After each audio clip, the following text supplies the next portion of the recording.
13 touchdowns, 4 interceptions. This guy is still alive for the Heisman Trophy, believe me. He has a great supporting cast. Najee Davenport, unselfish, goes from tailback to fullback, big, powerful running back. This is the guy you've got to see. Frank Gore, true freshman.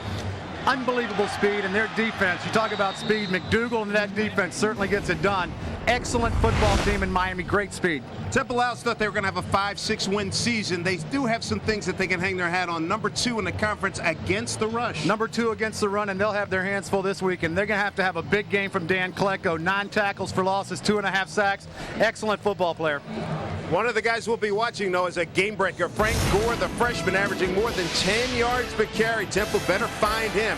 Coming up next, we're going to check out Mike Gleason in our Sports Center studios as we get ready for the Big East game of the week, Miami and Temple. Look at Today's game is brought to you by Advance Auto Parts. The best part is our people. Cooper Tires, proud to be the official tire of the Big East Conference. Cooper Tires, drive on. Discover Card for the slightly smarter consumer. Miller Lite, it's Miller time. And by Polaris, it's not just the sled, it's a priority. Wind is going to be a factor today, folks, with Hurricane Michelle heading out of the east at 24 miles per hour here in Miami. Here's our weather situation, 82 degrees, partly sunny, humidity 74%.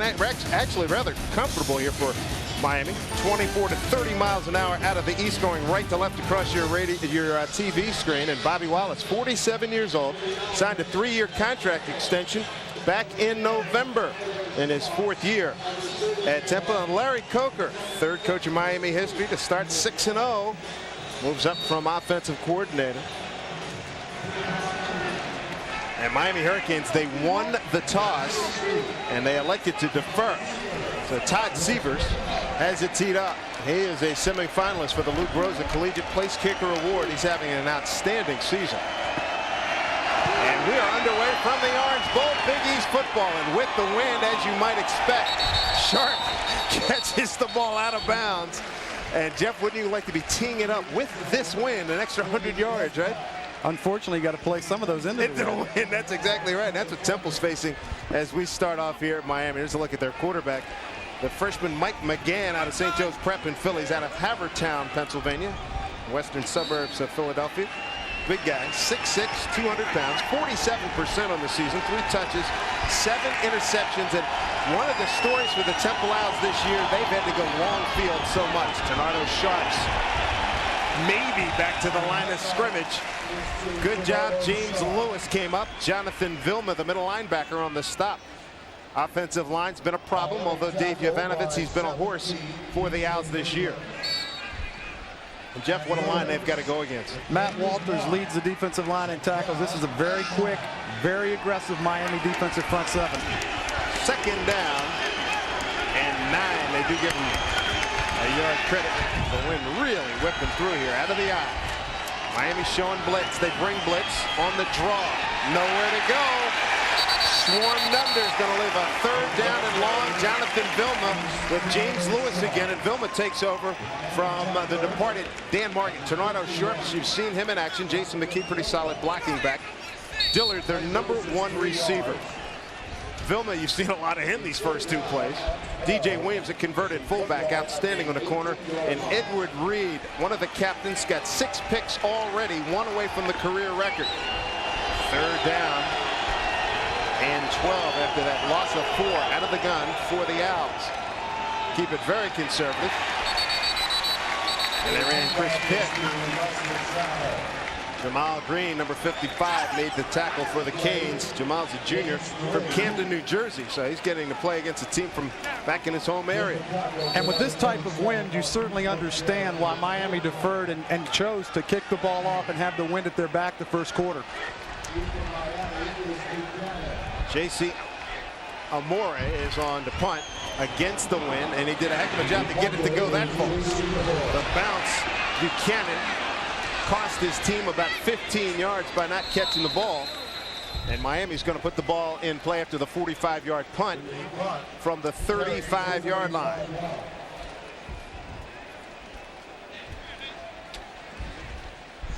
We're battling the wind in the booth. There's Ken Dorsey. You can hear our papers rattling around. Hurricanes, good-looking ball club. They can strike quickly. And Ken Dorsey looks like he's been a 20-year vet. Good starting position here for the Canes. First and 10 at their own 35. On the throw, he's got the wind over the middle and drop. And an opportunity for a catch there. Ethnic Sands, a converted quarterback. Check that Najee Davenport, the intended receiver. Bryant McKinney, Joaquin Gonzalez. Jeff, have you ever seen a better pair of tackles in college football? They're the best two offensive tackles combo in the nation right now. Dan Klecko, Joe's young man. You know what? He's a good football player, makes a lot of things happen inside. Second down play for the Hurricanes.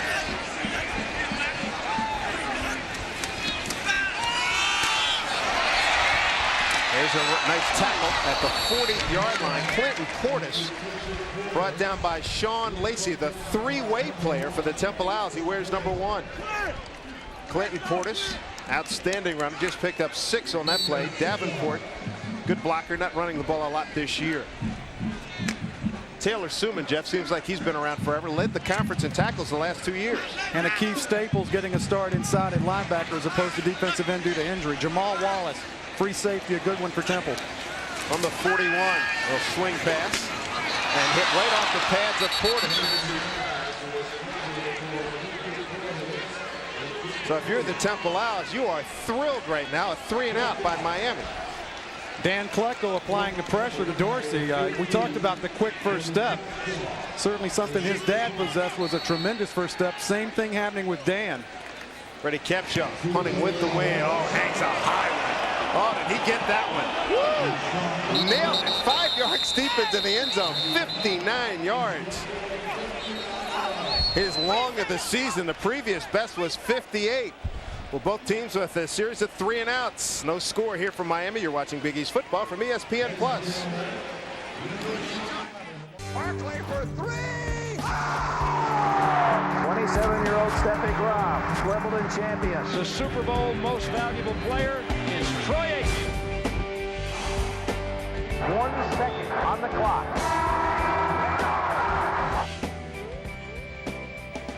Dallas touchdown.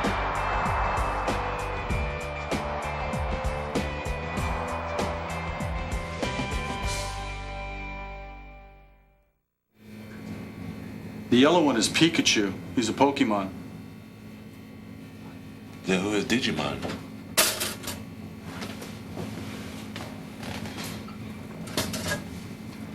Thanks. Digimon is like a different group, wholly separate from the Pokemons. Thanks for clarifying that. Sure. 4,000 out late. Actually, Digimon means digital monsters.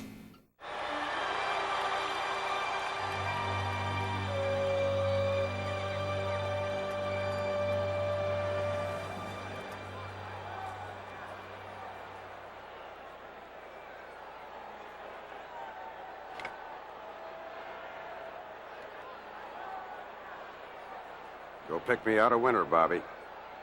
Okay. Baseball Tonight, every night at 10 and midnight on ESPN. Get into the zone, the ESPN Zone, the ultimate sports dining and entertainment experience. Eat great food, watch any game that you want, and compete in our sports arena. ESPN Zone, what more do you need? Visit the Zone in Baltimore's Inner Harbor, in downtown Chicago, in New York's Times Square, in Atlanta's Buckhead District, and in downtown Washington, D.C. Get into the zone. Welcome back, everybody. Dave Sims and Jeff Bosnick with you. Temple Owls putting it in play at their own 22nd series. First time they had the ball. Came more than -2 yards.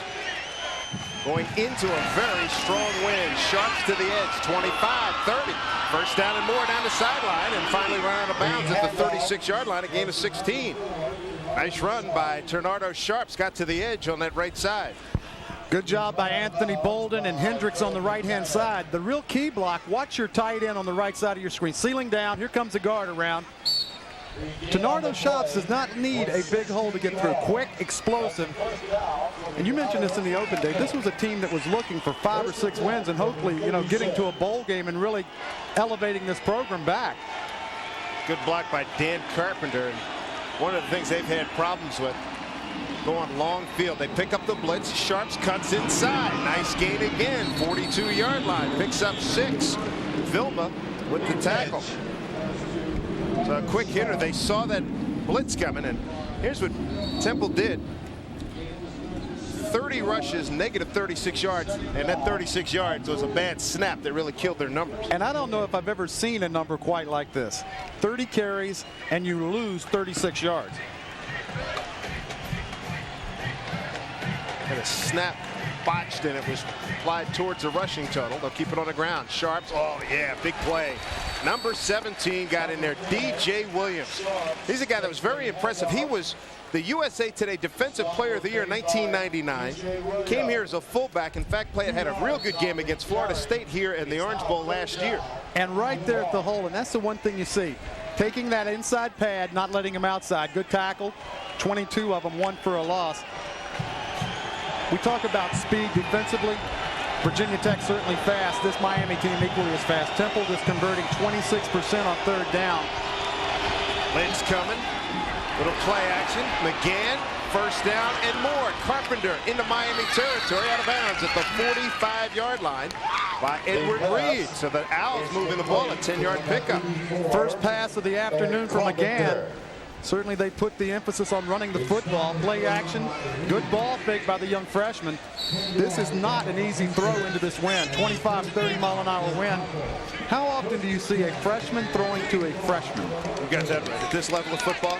Here's the other thing, too. We in talking to the Miami coaches, here's what McGann did during the regular season. Randy Shannon, the defensive coordinator, expects Temple to take a few deep shots here. Short shot that time. Vilma covering Eric Carpenter.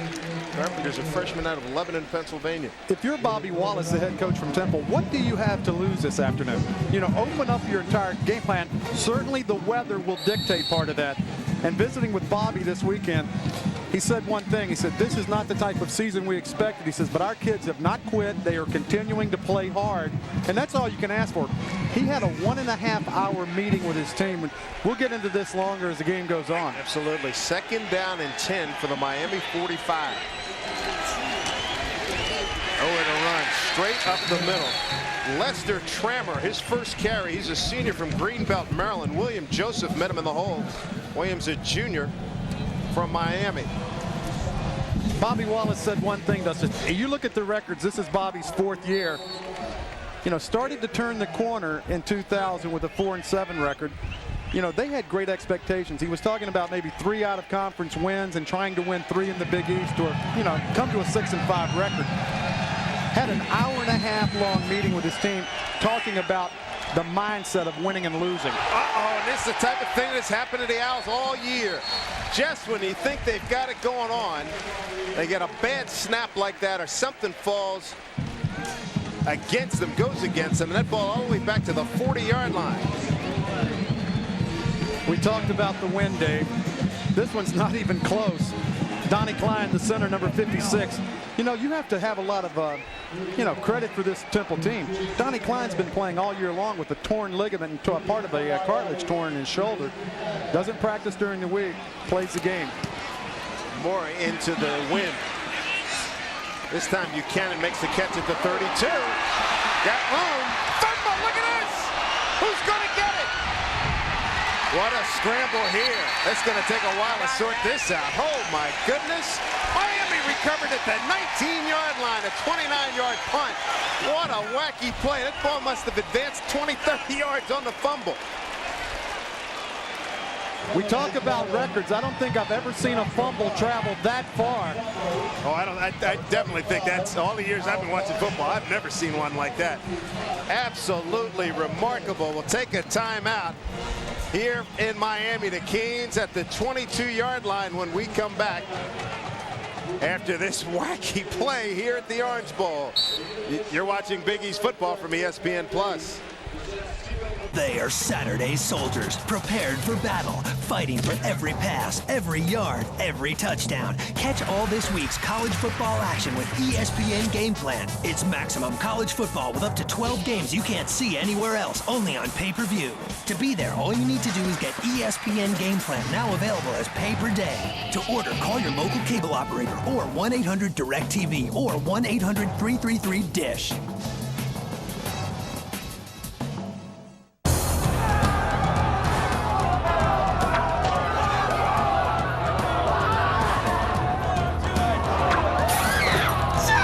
Coach's room. Nice.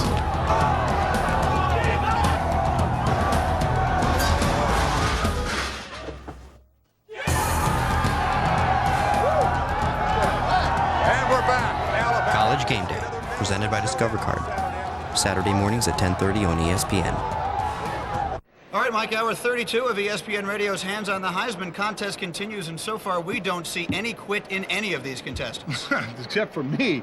They quit soon. 32 hours. This is amazing how long they can stand there, let alone stand with their legs and then hang on to something as well. It's very impressive so far. I couldn't do this. It's not so much the endurance, it's the ability to withstand the boredom.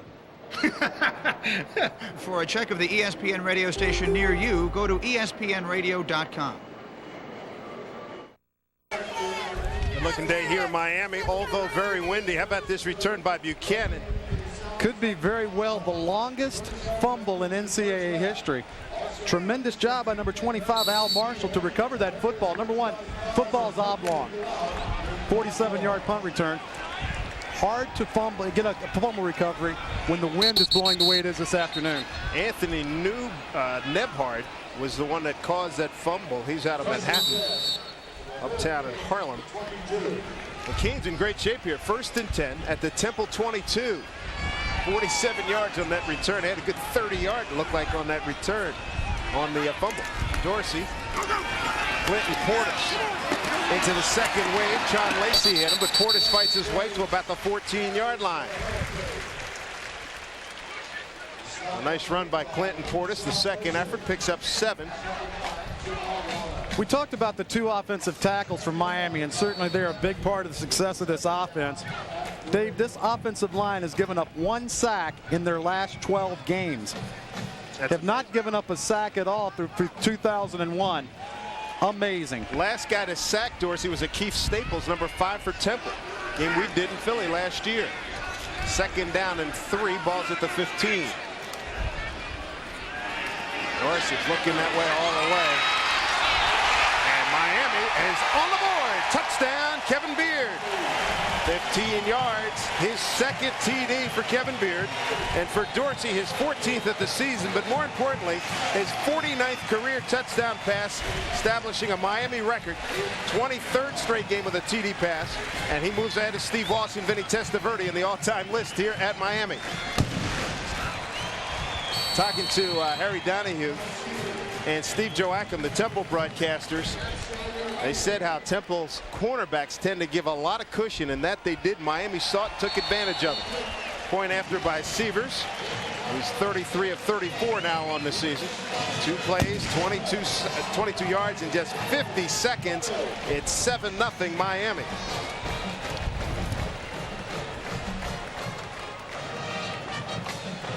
Look at some of the names that Ken Dorsey has just passed. Vinny Testaverde, Steve Walsh, Gino Torretta, Craig Erickson. You know, one name that's not even there. How about Jim Kelly? You bet. You know, everybody has always said that Penn State is linebacker U. This has got to be college U. Quarterback university right here. And you look at that drive, Dave. It's really been a microcosm of Temple's season. Oh, absolutely. Last week they get beat by Pittsburgh, 33-7. Pittsburgh had 1 drive over 50 yards of length. Only 1. And Temple, conversely, had nothing but long field.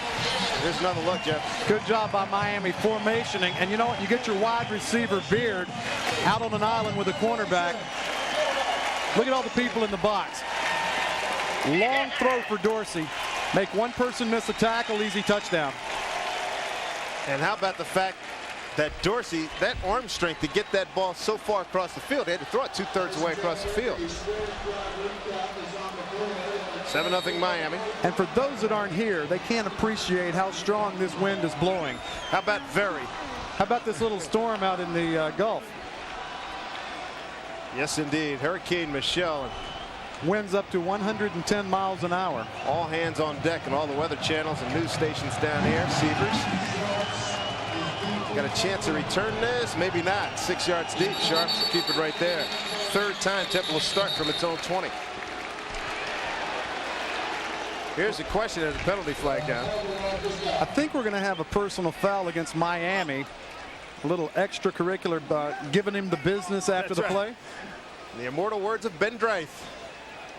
Giving him the business. One of the great calls in the history of the NFL, and this one's against Temple. It's against Temple. Ben Dreith played a couple of games that he officiated. Personable guy, right? He was one of those officials that had rabbit ears. You know, if you talk. Dead ball, personal foul, receiving team. We award a touchdown. Penalize 10 yards, 1st and 10. John Smith, our referee today, to take it back half the distance to the goal. 10-yard line is where they're going to start. Not what Bobby Wallace wanted to see. And we talk about storms. If Temple can weather the Miami storm through the first quarter and get the wind at their back, first 15 minutes of this game, crucial for Temple. First down play. Third time Temple's had the ball. Again, long field again. Sharps. Look at that surge on the D-line by Miami. A lot of movement in there. Vince Wilfork in there and William Joseph. Wilfork is number 75, freshman from Lantana, Florida, 6'2", 346. William Joseph, 6'5", 282 from Miami. He's a junior. Here's the thing people don't talk about with Miami. How many teams have the ability to lose 3 #1 draft picks to the NFL and yet still be #1 in the country? Yep. Remarkable. Serious talent here. It's scary just watching these guys warm up. Second down and 10 at the 10. All up the middle for a Trammer. Brought down by James Lewis. Lewis has had about 5 tackles already. 5-yard pickup by Trammer out of Greenbelt, Maryland. If you're Charlie Fisher, the offensive coordinator for Temple, huge third down play coming up. This play's very crisp, though. Little inside trap. Number 20, Trammer. You know, you've got to like that positive running. They've clicked off a couple of runs in there, and it leads to the question. There you see Charlie Fisher, the offensive coordinator. How did Pittsburgh hold them to negative 36 yards a week ago? And again, it was that one snap that seemed like it rolled forever. A couple of nice cuts, but nowhere to run. Chris Campbell made the tackle on Trammer. Campbell's a senior out of Mount Pleasant, Texas. So that's got to be discouraging for Temple and very uplifting for that Miami defense. A 3-and-out, see you later. That left a 4th and 3. Morey's going to punt again. Bobby Wallace got to hope he can hold it at 7-0. And then he'll get a chance to have the wind in that second quarter. Maybe he can do some things throwing the ball. Second punt. Oh, he shanked this one. You golfers out there, you could relate to that one. Goodness gracious. That progress is only going to go to the 32-yard line. Today's game is brought to you by Prudential Financial, growing and protecting your health. 15 yards on the punt. 2 words, not good. You hate to associate the S word with a punt, don't you? Shank. Yes, indeed. How about this stat, folks? The average touchdown drive for the Canes, 2 minutes. And look at this. Talk about a short field from the 32. Little play action. Dorsey flushed. Steps and throws and gets it over to Davenport. Davenport taken down by Lafton Thompson. Strong safety out of Norristown for Temple. And Temple almost registers a first sack against this Miami Hurricane offense this year. Dorsey, a big kid, 6'5", 200 pounds, a little bit, a little wiry.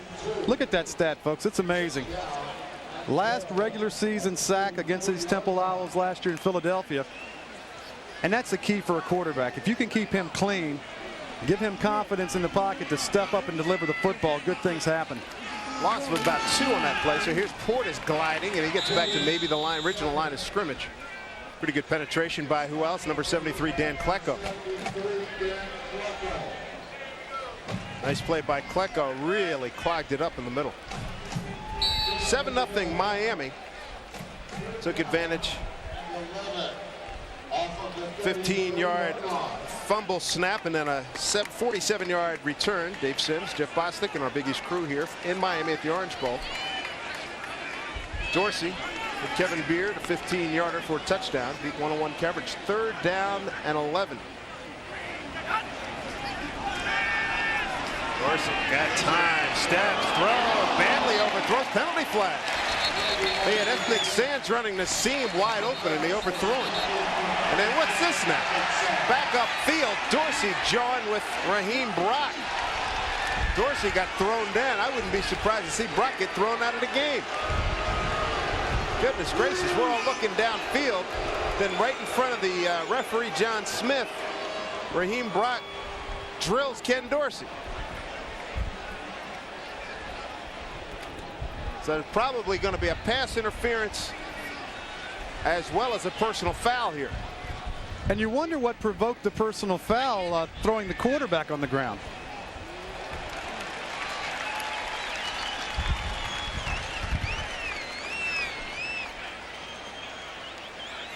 Bobby Wallace on the far side. Out we have multiple fouls on the play against the defense. We have holding, doing a forward pass play, defense. That penalty will be declined. We have roughing the passer against the defense. 15 yards, previous spot, automatic first down.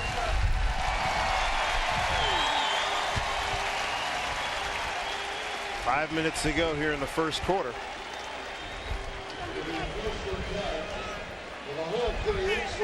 Here's Raheem Brock out of Dobbins High School, and there's Brock. Dorsey, I beg your pardon. Dorsey was the one that got up in Brock's face. But of course, Brock was the one that was flagged for it. So 1st and 10. Inside the 20 at the 19-yard line. Draw play. Portis running. Good fake. Unbelievable fake. How about Dorsey all day? Throws broken up. And let's go down to Mike Gleason in our Sports Center studios. Well, Simsy, last year Antonio Bryant had a big day against Virginia Tech. Here he starts out the afternoon on the right foot. Priestley, Bryant, touchdown. And Pittsburgh on top of Va Tech right now, 7-0 in the first. David Priestley. That's a heck of a throw and catch with Bryant. Thank you, Mike. 2nd down and 10 from the 19. Dorsey had plenty of time on that last possession. And Portis carried out the fake as well as you've seen anybody carry one out. This time looking for running room. Stops, starts, and paid for. Got back to the original line of scrimmage. You know, one thing that surprised me 2 plays ago when Dorsey got thrown to the ground, you will normally see the offensive lineman come in and really take whoever it was out. You really didn't see that. Surprising to me. That's a very good point. You know, there's a lot of things as an offensive lineman. You're not letting anybody mess with your quarterback. Ball's at the 18-yard line. 3rd down and 10. Portis 4 carries, 14 yards. Lone setback, and Klecko moved. Will be a penalty against Temple. Bring up a 3rd and short now. He looks just like his father, doesn't he? Yeah, just he's let's see. They list him at 6'1". He's probably more like 5'11", 6 foot. Joe's about 6'2". Saw Joe during early part of this season. Joe's still working out. Playing a lot of golf too. Those two don't go together. Good ball, offsides, defense, contact foul, 5-yard penalty, remains 3rd down. And that's one of the things that the Klecko family, either Joe or Dan, always had the ability to anticipate the count. A little bit early there. That's a good part of defensive linemen. How quick do you get off the football? 3rd down and 5 coming up. Kevin Beard will be to Dorsey's right. Quick snap. 5 guys out. Beard's got it. Dragged down at about the 8-yard line. He's right about 1st down yardage. Brought down by Leftwich. So Beard with his second catch this afternoon. This is going to be short, Dave. He didn't get a tremendous mark. And the crowd here, mostly Hurricane fans, certainly not pleased with that spot. They got the mark just shy of the 8-yard line. And it looked like the first down, he's got to get to the 8-yard line. And if you're Beard or any wide receiver running a pattern on third down, know where the chains are. And he started looking to break the play for touchdown instead of getting upfield. Inches short, trying to break a big play when maybe one was not there. 4th and 1.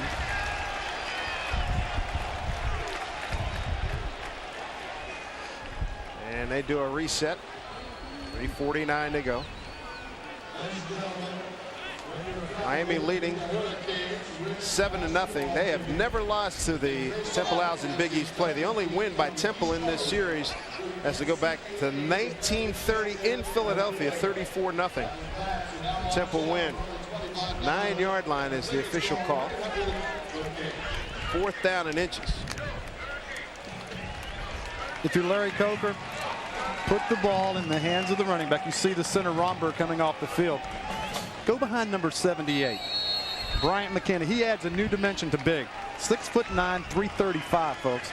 Joel Rodriguez is in at center now. Tight end in motion. Portis. Oh, he got hit in the backfield. How about that? Raheem Brock. Temple is held. Boy, there was some quickness. Raheem Brock. Tackle for a loss. He's 8th in the conference in sacks, 9th in tackles for a loss, and none bigger than that. 3:41 to go, first period. Temple's going to get the ball again. Long field, but they've held against Miami. From the Orange Bowl, you're watching Big East football from ESPN Plus. You gotta have fun. A little bit of celebrating does not bother me. The game itself is fun. These are great athletes playing the game of football. That's a celebration. That's fun. That's because you ain't got no rhythm, man. It's about individuality, Chris. It's called professional football. Act like a professional. Stop talking about professional and organized and disciplined. They're kids. Let the kids have some fun. We'll show you some fun. Oh, no, he didn't. No, he didn't. Oh,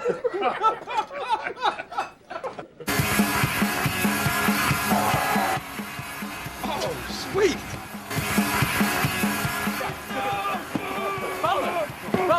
10% discount. Guys, I'm sorry, you're not the game day band. We are the game day band. And we're back. Big Ten football. College Game Day, Thursday nights at 7 on ESPN. Hi, I'm Jeff Kent, and I'm here to talk about ESPN the magazine. You know, when they first asked me to do this, I was pretty excited. They could have had just about any athlete. So to choose me is really something. It's humbling to be able to give something back. So all you young players out there, listen up. ESPN the magazine is only $1 an issue. They'll even throw in a free fleece. That's right, Jeff. When you call 1-800-504-6644, you'll get 26 issues for just $1 an issue. So call 1-800-504-6644. Thanks for listening to me. Well, here at the Orange Bowl, they've got the Rose Bowl. Pasadena bound. That's where they'll play the BCS National Championship this year. Temple takes over after an outstanding play by Raheem Brock. 7-0 for the Hurricanes. Sharps with the call and ran up the back of one of his blockers. A lot of that to do with fine defensive play. Jamal Green, Jerome McDougal, and DJ Williams there. And how about Brock's play coming from the backside? That's just individual hustle. Going unblocked, and what Miami's thinking is, if a defensive end can chase our running back down from behind, let him make the play, and that's exactly what happened. And if you look at the numbers, there's one thing that stands out. Temple has been extremely tough to run against. They're giving up less yards in Miami against the rush. That's right. 109 yards a game, very impressive. Second in the conference. Second down play. Sharp, boy, a lot of bodies there. I mean, nowhere to run. William Joseph like a stone wall right up front. And I like what Bobby Wallace is doing from a play call selection. And you know, Temple fans are going, why don't you put the ball up? Well, you're looking at a 25, 30-mile-an-hour wind, the best secondary in the nation. Let's state that right up front. No question. This secondary is better than anybody in the country. Temple 1 out of 4 on third down conversions today. For the season, they're last in the conference at 26%. Slant is there. And for a first down to the 22-yard line. They complete the pass. Keyshawn Lewis with the tackle, with the catch. First time we've had a chance to see McGann. Big time throw. Lewis doing a good job getting inside the cornerback rump. This is a huge first down for Temple. Boy, threw that ball nice and low where Lewis could make the catch, his 11th of the season. A little bit of breathing room for the Owls at the 22. Oh, he stumbled. Tried to break something to the right. They had a little success running to that side in their first couple of possessions. It was Trammer that time. Coming up in the best news for Bobby Wallace, this quarter is going to end, and he's going to get the ball with the win, lose a yard on that play. You know, if you're Bobby Wallace, there's one thing you want to do. Use all of this clock, currently 1 minute and 35 seconds and going. Run the ball 2 more times and have the ability to punt with the wind at your back. That's right. So that way, he'll get some short field. Second down and 11, 21-yard line. Big Hall opens up and then closes down quickly. Jonathan Vilman. And one thing you'll know about Miami, you get a hole, you better get through there quickly, because the speed here is just remarkable. I'll never forget last year. I was telling you, Jeff, before we got here, doing the Florida State-Miami game here last year. I don't remember ever seeing that much speed on one field in a college game, and not too many pro games for that matter. And the thing is, you look at this defense, not overly big by the standards. You know, 260-pound defensive ends, a couple 280-pound defensive tackles. Here's McGann going to throw. Knocked down. The big paw of William Joseph stood up right in the hole. They're trying to hit a quick slant to Muckerson. I am surprised by that call by Bobby Wallace. 42 seconds to go in the first quarter. You wonder what the linebacker's looking at. Right there, get into your drops. We talked about the size. Vilma's only 220 pounds, folks. Yeah. And Jeff, I think a point we made over the last couple of weeks, why is Temple hurrying here? Well, the clock has stopped. Clock has stopped because of that incomplete pass, but you're right. Clock management, look out. Boy, he got this punt. How about this? Temple finally really gets it out of harm's way, if you will, and gets it all the way downfield to the 25-yard line. A 54-yard punt by Amore. His long is a 62-yarder. He's 6th in the conference this year. So that's a big one. Miami's going to take over at its own 25-yard line with 32 seconds to go here in the first quarter.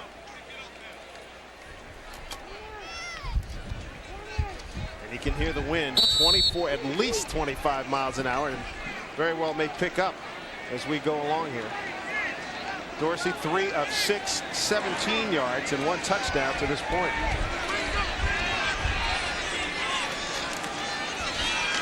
And there's Gore. Frank Gore averaging 10 yards a carry, picks up a quick 5. Gore is out of Coral Gables right here in Florida. Taylor Suman, number 50 for Temple, made the tackle. Very excited about seeing this young man. 5'10", 190 pounds. He popped off a couple of runs against West Virginia 9 days ago on the Thursday night game. Look at those numbers. One for 45 and another for 49 yards. And there you have it. That is the final play of the first quarter. Miami, on the strength of a 15-yard Dorsey to Beard pass, has a 7-0 lead. And 1 quarter is in the books. And here's one of the big plays, the fumble that advanced the ball a good 17 yards for the Hurricanes, and they converted it into this score, 7-0. As we head into the second quarter, you're watching Big East football from ESPN Plus.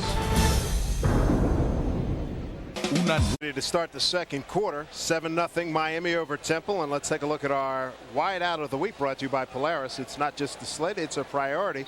Andre Johnson back on the 25th of October. Those are the numbers against West Virginia. Pretty impressive win by the Canes, and so far does not have a catch today as we start the second quarter. Second down and 5 at the 30. Little roll out by Dorsey. Nice throw.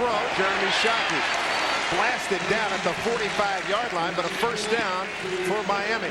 And let's get an update from Florida's game with Mike Gleason. Well, Dave Vandy moving into the swamp, and it looks like Rex Grossman's ready to put up big numbers again. Shotgun formation, scoreless game. Steps up, lets her fly.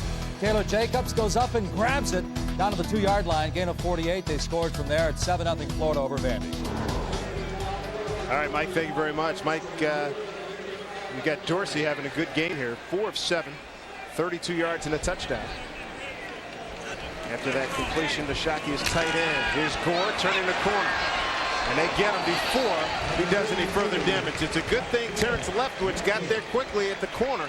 Picked up 7. Had he turned the corner, he'd have been gone. And Gore reminds you a little bit of a Curtis Martin type of running back. Not overly big. Got that quick step. First quarter stats. Look at time of possession. Temple with 10 minutes and change, holding Miami to only 35 total yards of offense. Miami heading into the win. Here's a draw. Here's Gore. First down and more.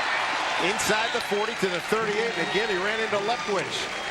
Twice now Leftwich has prevented 6. That's a 10-yard pickup. And the one thing I've got, if I'm Larry Coker, and I understand the thinking of this, Frank Gore is obviously the best running back on this football team. Why is he not playing more? Only 6 carries last week. He only had 124 yards. And I understand what Larry Coker's trying to do. Loyalty to the seniors, seniority, but get the best football players on the field. 3 carries, 23 yards already. Penalty flag.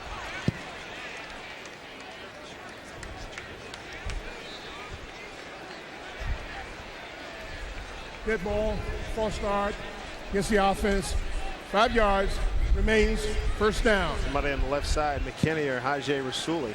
There's the tight end on the bench. He took a heck of a shot. Jeremy Shockey, first team all Big East tight end last year.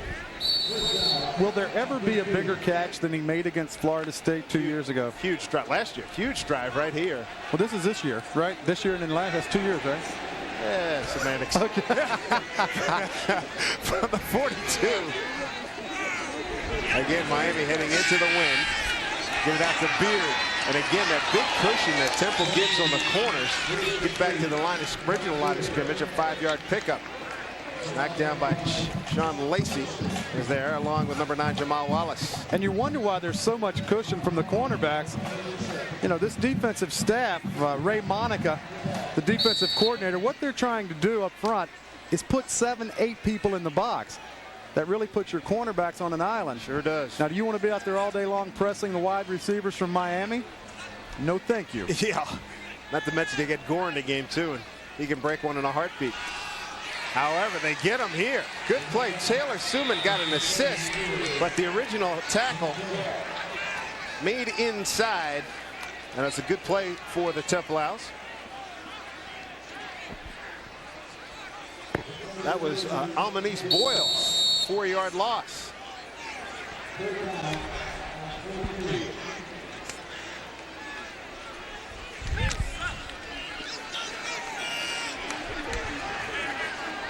Here Miami does heading into the win. 3rd and long. They've got double wides to Dorsey's right. Portis still on setback. He gets the call. Draw. Temple stymies it. Picked up about 2, maybe 3 yards on that play. Very conservative call, and Almanise Boyles again makes the tackle for the Temple Owls. That may tell you about the wind in the Orange Bowl right now. Temple's defense playing awfully inspired. Sure enough. Capshaw got a 59-yard punt on the first possession. See if he goes for the coffin corner. Sure, hanged it high. Can they down it? No, sir. So Temple's going to have the ball at its own 20 after that 38-yard punt. So the Owls, for the first time, will have the ball, will have the wind at their backs. Maybe they can do something with the passing game, but so far their defense has done a real nice job. You're watching Big East football from ESPN Plus. As an anchor, you always want that complete show. And coming up, a Did You Know about sports.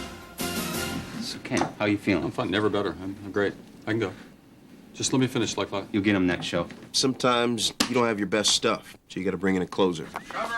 We usually handle it like professionals. Thanks a lot. It's all part of the game. You're on in 3, 2. Welcome back to Sports Center. The subject. How much time do we have?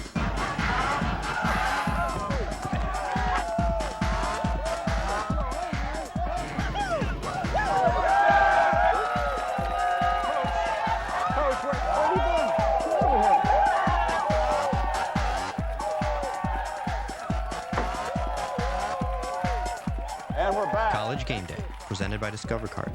Saturday mornings at 10:30 on ESPN. But baseball is marking a time.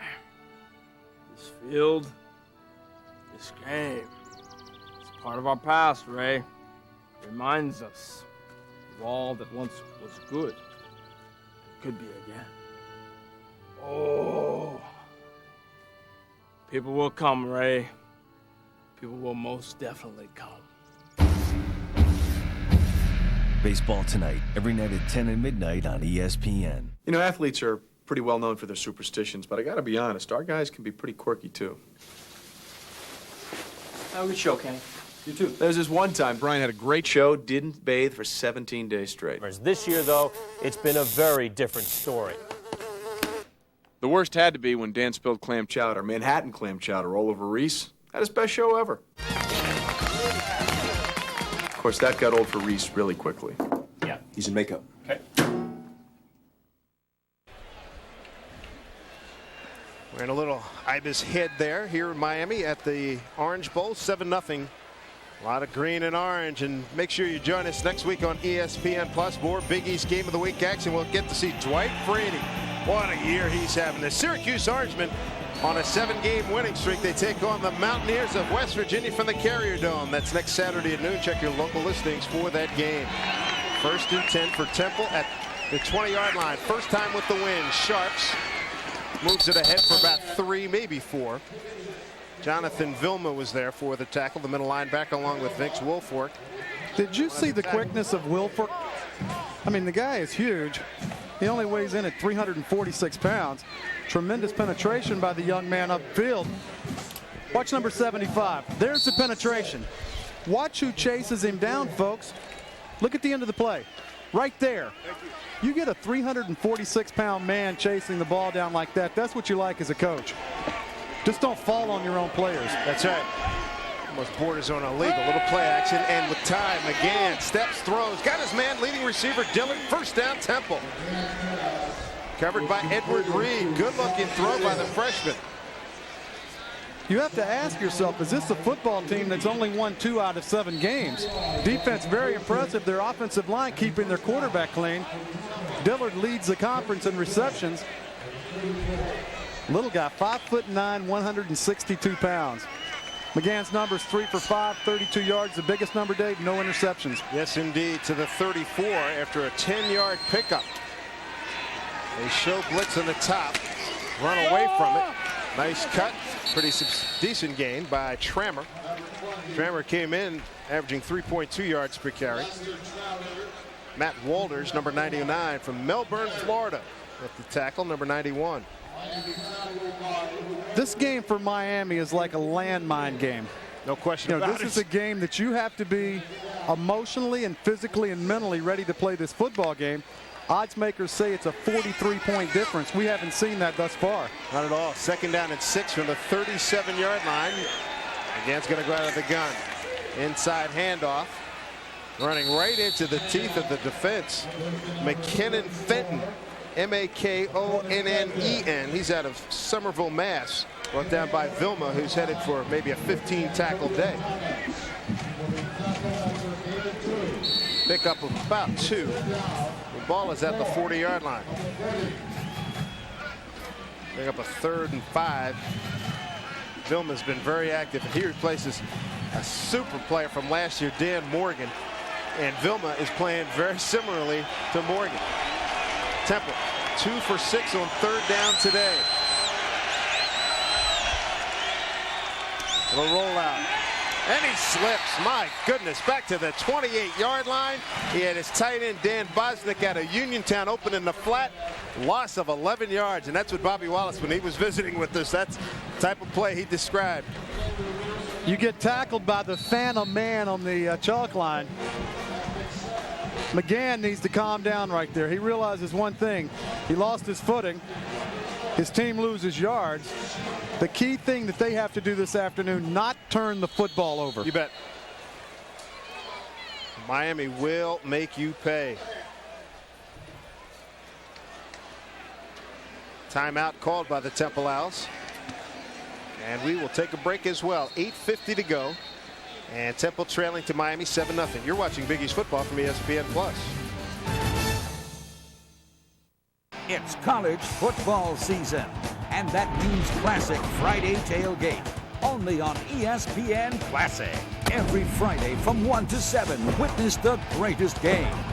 Touchdown! The Snake does it again! The greatest players and the greatest rivalries in college football history. It's the classic Friday tailgate, every Friday from 1 to 7, only on ESPN Classic.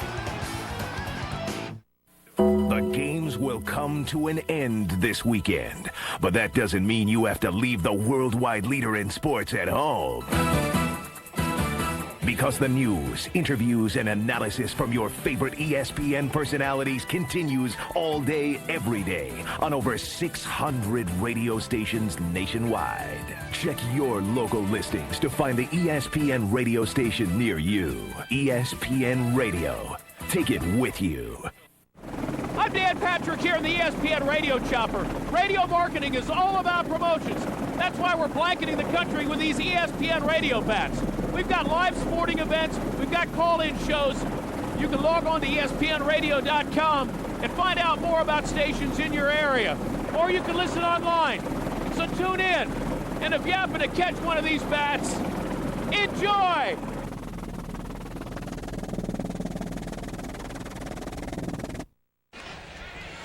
Welcome back, everybody. Miami leading 7-0 here against the Temple Owls. Darrell Jones deep to receive this punt from J.C. Amore for the Temple Owls. Jones, first team All Big East kick returner a year ago. With the win, this kick got hammered. Look at this. Jones all the way back to about the 18-yard line and taken down on the first wave. Nice job. And let's check in with Mike Gleason. He's got a report on the Virginia Tech game. Dave, the Hokies were hammered by Syracuse in special teams play. Well, it looks like the Hokies are up to their old tricks. Block kick, that's Larry Austin with the block. And then check it out. Ronyell Whitaker scoops it up. He's off to the races. Another long touchdown on the special teams for Frank Beamer's Hokies. And now it's tied at 7-7 with Pittsburgh. All right, Mike, thank you very much. And Virginia Tech has made a living on special team returns against Pittsburgh. Big East football. I'm Dave Sims. Jeff Bosnick with us. And the Hurricanes put it in play. And a nice run down the sideline. Quick. Clinton Portis to about the 46-yard line. Pickup of 18.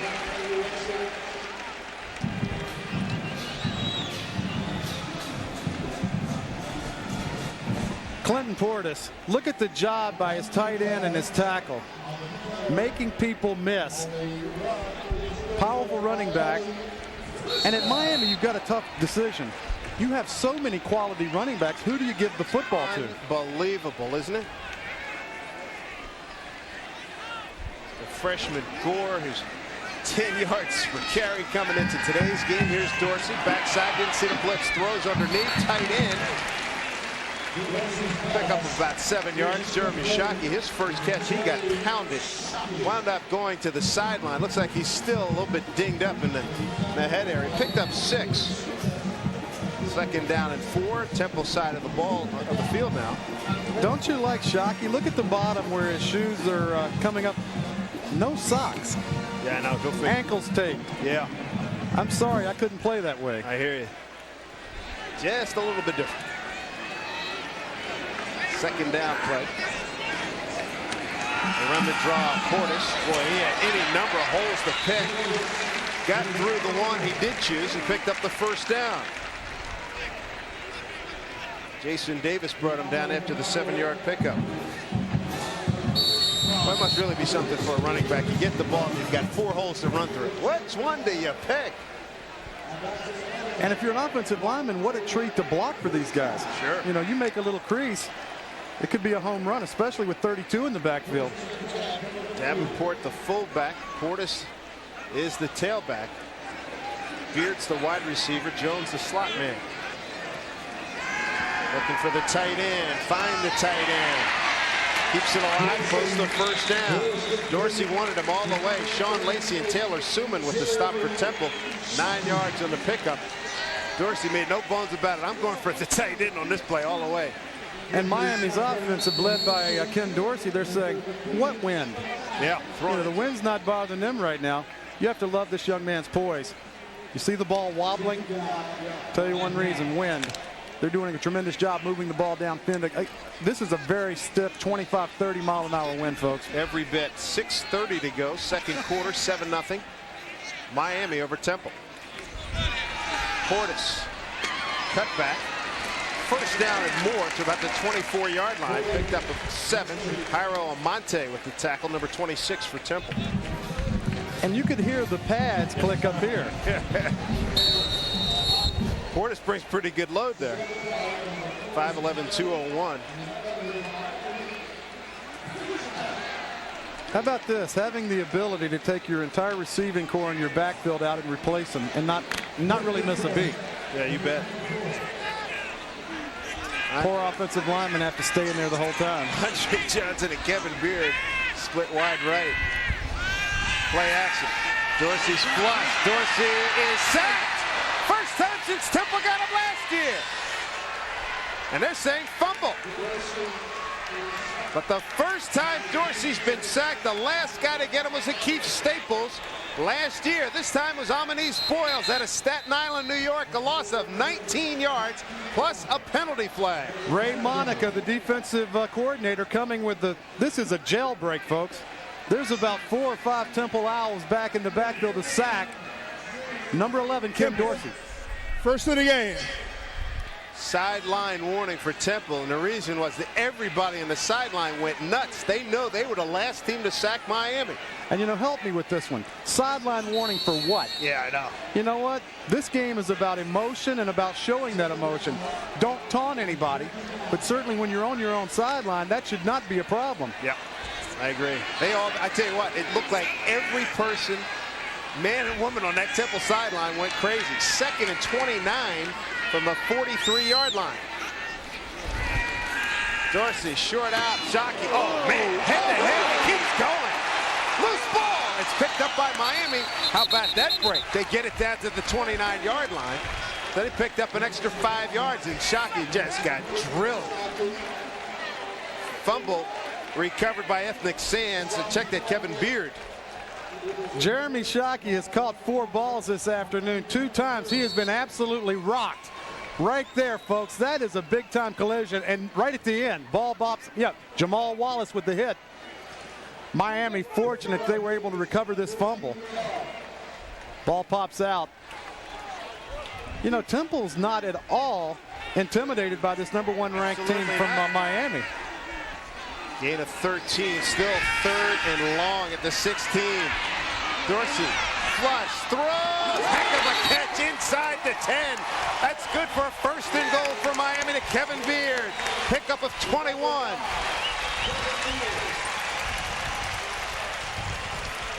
How good is Ken Dorsey? 3rd down and forever. He's found a favorite target, number 9, Kevin Beard. His protection is breaking down a little bit early on this play. It's not how much you scramble. How much can you buy time in the pocket? Just sliding around right there. This is a tremendous throw. Great catch, good concentration. Beard having a fine day. Touchdown, 4 catches, 47 yards. 1st and goal at the 7. Portis is the deep back. He gets the call. Right side, couple of good blocks. Touchdown, Miami. Portis, a 7-yard run, his 6th TD of the season. 13-0 Canes.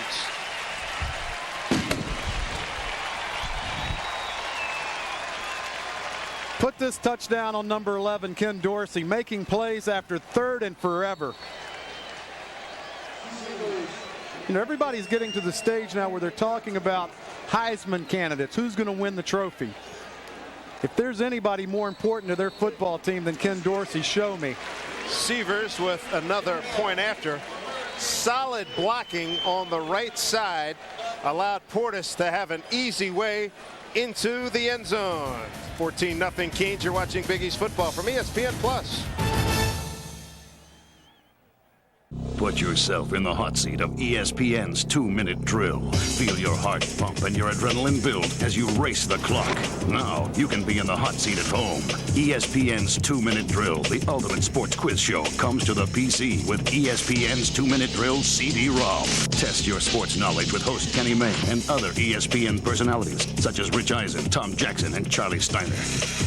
ESPN's 2-minute drill CD-ROM. Available wherever software is sold. There's only one neighborhood where the legends compete in the greatest games in history, ESPN Classic. Only ESPN Classic has the greatest games from the NFL, baseball, NBA, NHL, NASCAR, and fights from the largest boxing library in the world. Call 1-800-CLASSIC to get all your favorite classic sports. Plus, Sports Century, the Emmy and Peabody Award-winning series that profiles the top 50 athletes of all time and beyond. To get ESPN Classic, call 1-800-CLASSIC today. Well, the Sports Center is live 4 times a day, but that doesn't mean the other 7 broadcasts are straight repeats. Well, here, look. In this live show, Brian Kenny has his pen in his right hand, but in the rebroadcast, I put the pen in his different hand. And here, then, Linda Cohn is presenting with John Anderson, but in the rebroadcast, I've replaced John with El Macho Borracho, the winningest cockfighter in all of Mexico. It's all about keeping it fresh. That's what I do. 14-0 Miami, 3:51 to go. Second quarter here at the Orange Bowl. Number 1 Miami getting a beautifully executed drive. A couple of big plays by Ken Dorsey. And this after he took a 19-yard sack. The first time they'd been sacked since Temple got him last year. Got a completion to Shockey for 13 yards. One to Beard for 21 yards. And there's your 9-play, 72-yard scoring drive just under 5 minutes. Portis 4 carries for 40 yards and took it in the last 7 with a 2-touchdown lead. Severs into the wind, hangs it high, taken at the 19-yard line, and boy, I tell you what, there's that speed again, folks. That Miami speed absolutely overwhelmed McKinnon Benton. Let's get an update on Southern Miss and Penn State with Mike Gleason. Well, Simsy, last week we kept you up to date as Zach Mills came back and beat the Buckeyes as the quarterback. Now he's scoring as the holder. The freshman from Maryland gets in. It's now 17-7. Penn State on top of Southern Miss State. All right, Mike, all of a sudden Penn State getting some little offense going after all these games this season. See what Temple can do here, trailing by 2 scores, 3:41 to go. In the second quarter, they run Sharps. Sharps breaks into the secondary, 25 to the edge. Got the first down to the 29-yard line, brought down by Edward Reed. Good-looking run by Ternardo Sharps, gain of 13. You got to like what you see from Ternardo Sharps, and this offensive line is doing a good job of giving him space to run. One thing you can't tell a running back, you can't give him vision. You can give him instruction. This guy has tremendous vision of seeing where the holes are and getting up in the hole. Doing a good job. 10 carries, 40 yards so far. Sharps out of Glen Burnie, Maryland, went to Fort Union Military Academy. First down from the Temple 31. Keep it on the ground. Another nice game. Lester Trammer this time coming up the middle. Jonathan Vilma with the tackle as the clock runs as we approach 3 minutes to go here in the second quarter. Don't forget, coming up, stay with us, the Discover Card halftime report. Take a look in at the Virginia Tech-Pittsburgh game. Check the Big East Wire and first half highlights and stats from this game. Miami, the Hurricane Michelle heading right at it. Heading right towards South Florida. Second down and 6. Inside handoff. Trammer maybe back to the line of scrimmage. A yard tops is all he got on that one. Tackled by Santonio Thomas and Jonathan Vilma. If you're Bobby Wallace, it seems content that you want to try and use as much of this clock, force Miami to use a timeout if in fact they don't convert this 3rd down and 4.5. Let me ask you this. Remember last week we were speculating about somebody taking a deep shot. You've got the wind if you're Temple. You got to take a deep shot at some point, don't you? You've got to stretch the field or you bring the entire Miami defense into the box. There's a quarterback draw. McGann, first down. Taken down by Vilma.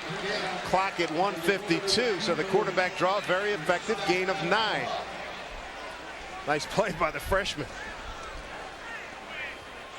Ball to the 45-yard line. Looks like a quarterback draw. Yeah, he gets back, takes the snap. You like this, 6'6", 200 pounds. There's not a lot of meat on that chicken. You know, find the ground, right?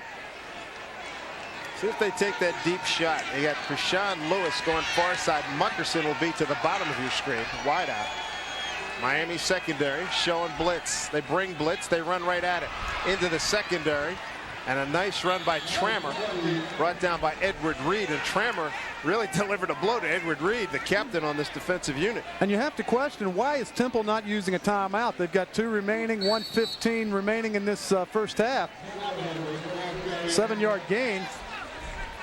At least give yourself an opportunity to try and put points on the board. Ball's in Miami territory at the 48, and the clock running at 1:03. I would like to know somebody to explain to me why they're not using one of their timeouts. Amen. Out of the gun. How about this? They've got the wind and they keep it on the ground. Boy, I'm really curious about that. Trammer on the carry. Chris Campbell brings him down. If you're Miami, you're loving this. And they're still choosing not to use a timeout. Finally. So 3rd down and 2 at the 47-yard line. And boy, I'd love to talk to Bobby Wallace about that one. 39 seconds ago, you're watching Big East football from ESPN Plus. Can happen to the best of us. This time it happened to Rich. Keep in touch. He ended up getting sent down. And now for sports. Thank you, Courtney. All JV wrestlers must return their uniforms to Coach. He was a real asset down there. His maturity, his experience. Miss Joyson, could you buy some beer? Okay, when I go like this, that's your cue. No. Please? No. Come on. No. Do you even go to the school? Because you're not supposed to be on the show unless you go to this school. But we're glad he worked his way back to the show, and I'm sure he is too. So, let's see some James K. Polk spirit. Every Wednesday night from 9 to 11 is Wednesday Night College Football. It's Game of the Night, only on ESPN Classic. Classic rivalries. Classic legends. Classic bowl. The Snake does it again. Touchdown, Nebraska. The only place to be for the greatest games in college football is ESPN Classic. Wednesday Night College Football. Every Wednesday night from 9 to 11. Monday Night Football, they brought in Dennis Miller, so we decided to give our show a little shot in the arm. So while Serena sits at home with an injury, Venus Williams is advancing the finals. Tennis racket! Yeah! NCAA basketball, big dance. And you always have to try new things. You always got to tinker with it, make it better. The Bulls basketball look. Why? Why was it so bad? You know what? It's a very subjective thing. Next Sports Center, 1 hour from now with Carrot Top. I'm Carl Ravitch. Thanks for watching, folks. Woo! Smart! Welcome back, everybody. We, right now, want to take this moment to thank our corporate partner, Cooper Tires, proud to be the official tire of the Big East Conference. Cooper Tires, drive on. Dave Simpson, Jeff Bostic with you. Temple with the ball, trailing 14-0. They've taken a good minute and change off the clock. This drive so far, 6 plays, 35 yards, and 3:12 has elapsed since they took control. And once they cross the 50-yard line, Dave, they burn 1 minute of the clock. That's right. The wind is at Temple's back, a big factor this afternoon. Maybe this is where they take a deep shot. Play action, McGann. Throwing, and through the hands of the fullback, Jason McKee out of Navarre, Florida.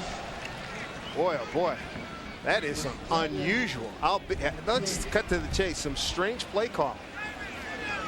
You almost ask yourself, are they playing to try and stay close, or are they trying to win this football game? Boy, I tell you what, that was the strangest possession I've seen all year, pro or college. McGann 3 of 6 for 32 yards passing. Morey to punt. Plus news is that he's going to be punting with the wind.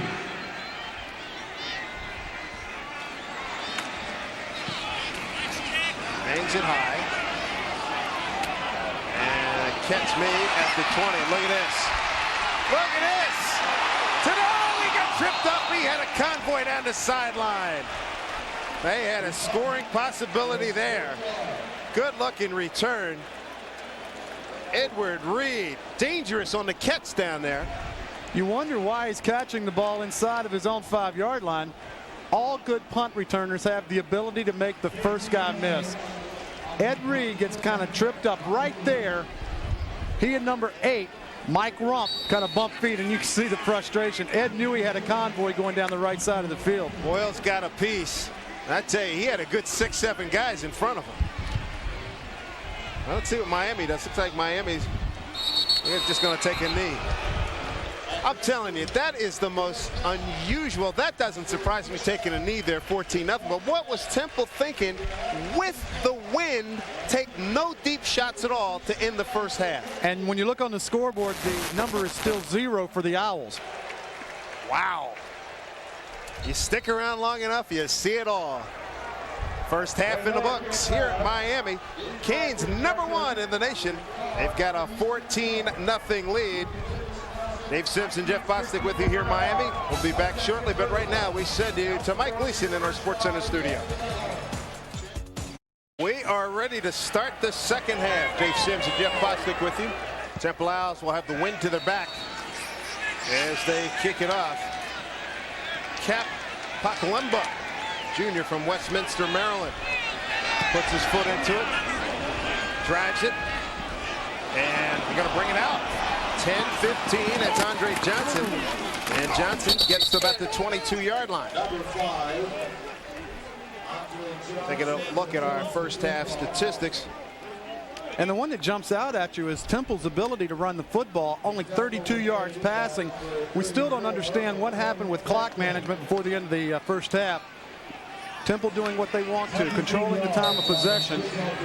The big key, no turnovers for the Temple offense. Here comes Miami. Ken Dorsey at the controls. Clinton Portis, the deep back. Najee Davenport is the fullback. He goes in motion. Portis trying to turn the corner. Pretty good job there. Gain up to about the 24-yard line. Pick up 3. Dan Klecko came over to make the tackle. Had some help from Dante Coles. There's no quit in this Temple team, and that's one thing that really stood out when we visited with Bobby Wallace this week. He said, our team is still playing hard. We talked about a 1.5-hour meeting, and I think what Bobby was trying to convince his team with, if you accept losing, you step on the field expecting to lose, bad things happen. You've seen a tremendous effort so far in the first 30 minutes. Sure enough, Dorsey throws over the middle. Whoa, almost a heck of a catch by Beard. Boy, did he lay out at about the 42-yard line. How about the quick snap throw by Dorsey? Good-looking throw. How about Temple's ability to collapse the pocket? Beard, obviously a favorite receiver this afternoon, almost a circus catch. Tip your hat to Mr. Dorsey. Throwing into this type of wind is not easy. Well, you got to have a gun to get it done, let me tell you. Johnson will go far to Dorsey's left. No flags. Dorsey throws off his back foot. Favorite receiver, Shockey. First down, 35. On his feet, 40, 45. Can they catch him? 40, 40. Inside the 40 to the 35-yard line. First down, Miami. Taylor Suman finally ran him down a gain of 41 yards. And this is a play that takes a long time. Jeremy Shockey going all the way across the formation. He's at the right of your screen. You know, just dragging across the middle. Somebody blew a coverage right there. Shockey wide open, and he shows you one of the benefactors of being 6'6", 246 pounds. Only a junior. This guy will play on Sunday in 2 years. No doubt about it. 5 catches, 84 yards, 41 yards. Not his longest. He had a 56-yarder earlier this year. From the 35, first and 10 for Miami. Dorsey going to throw into the wind again. Oh, he got hit, got rid of it, almost picked off. INT, Keith Staples put a lick on Dorsey. And that ball got down into the secondary and had a chance for a pick down there. You can tell that Ken Dorsey is not used to being knocked around in the pocket. Temple doing a good job once again of collapsing the pocket. You know, how often do you see Bryant McKinney, the big left tackle, the Outland Trophy Lombardi Award candidate, being pushed back into the backfield? Staples had a chance for the interception. Hornish for about 4. Suman was there. Going to bring up a third and about 6. Ball at the 31-yard line. You know, Miami's Larry Coker trying to do something that has never been done in NCAA Division I football. Never has a first-year coach, rookie coach, had 2 first-year offensive and defensive coordinators and ever won a national championship. 3rd and 6. Outside. They've got Ethnic Sands, and Sands taking out shy of the first down. That's a nice play by Sean Lacey. And he's going to be about a half a yard short. 5-yard pickup. Lacey with a nice play. And going against the wind, Dave, you only have one choice. I think they're going to go for it on 4th down. Here comes Severs, though. They're going to go for it, all right. They're going to go for the field goal. And that is not a play that the Miami fans are real thrilled about. Give Sean Lacey a lot of credit. That was a tremendous open field tackle. 43 yards on this field goal attempt. This would be his season best. His best, a 42-yarder at Penn State. Penalty flags come from back judges. I think Temple's got 12 people on the field. Brother, you believe this? Exactly, 12 people were on the field. That is a mental mistake. Sure is. Bobby Wallace, one of his quotes from the other day when he spoke with us, we found a way. Illegal substitution, defense. 12 guys in the huddle for more than 3 seconds. 5-yard penalty, first down by penalty. How about that? That is not being into the football game. They go over this week in, week out, and this is not like this is the 1st or 2nd week of the season. If you're on the field goal block team, you know who you are. Get on the field, get lined up. Boy, put a circle around that one on the scorecard. This very well could turn into a 6. Dorsey not wasting any time. He's going for it now. Buys time. Somebody comes alive. Throw. Catch at the 11-yard line. It's Shockey, his main man again. What a catch. He's got a 9-yard pickup. We talked about it earlier, Dave. The advantages of being 6'6". It took every inch of his 6'6" body to haul this one in. Circus catch, no question. 6 catches, 93 yards. And look how he stays active, coming back to the football. Quarterbacks, tight ends, receivers knowing one another. 2nd down and 1. There's a play action down if there ever was one. Play action, throw it, man open, touchdown Miami. Andre Johnson, his 7th of the year. It's the 11-yard score, 20-0 Miami.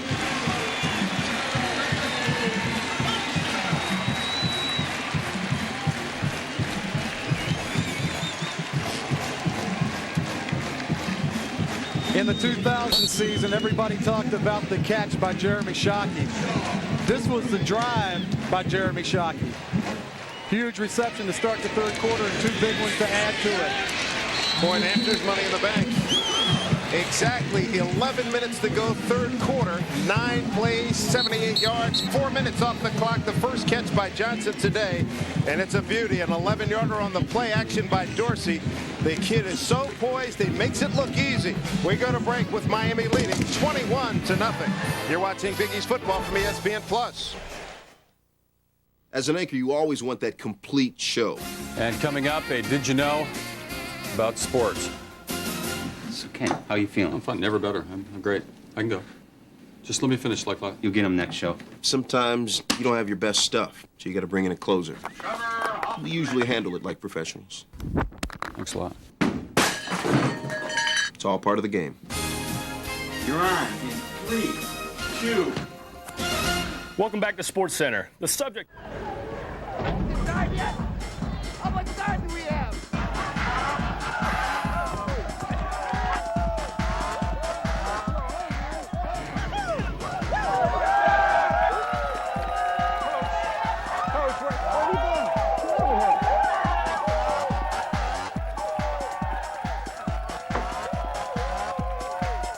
And we're back. College Game Day, presented by Discover Card.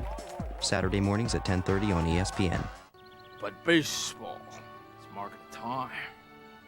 This field, this game, it's part of our past, Ray. It reminds us of all that once was good. It could be again.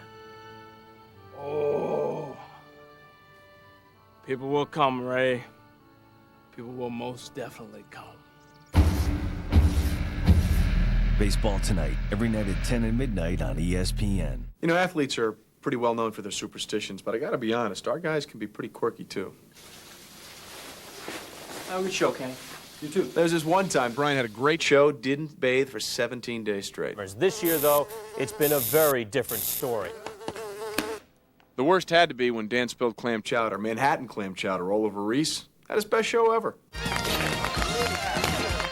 Of course, that got old for Reese really quickly. Yeah. He's in makeup. Okay. Welcome back, everybody. Ken Dorsey, what a day he's having. That last drive, 4 of 6, 66 yards and a touchdown after a 9 of 12, 88-yard, 1 touchdown first half. And how about the Pittsburgh Panthers? Virginia Tech getting hammered at Heinz Field, 24-7.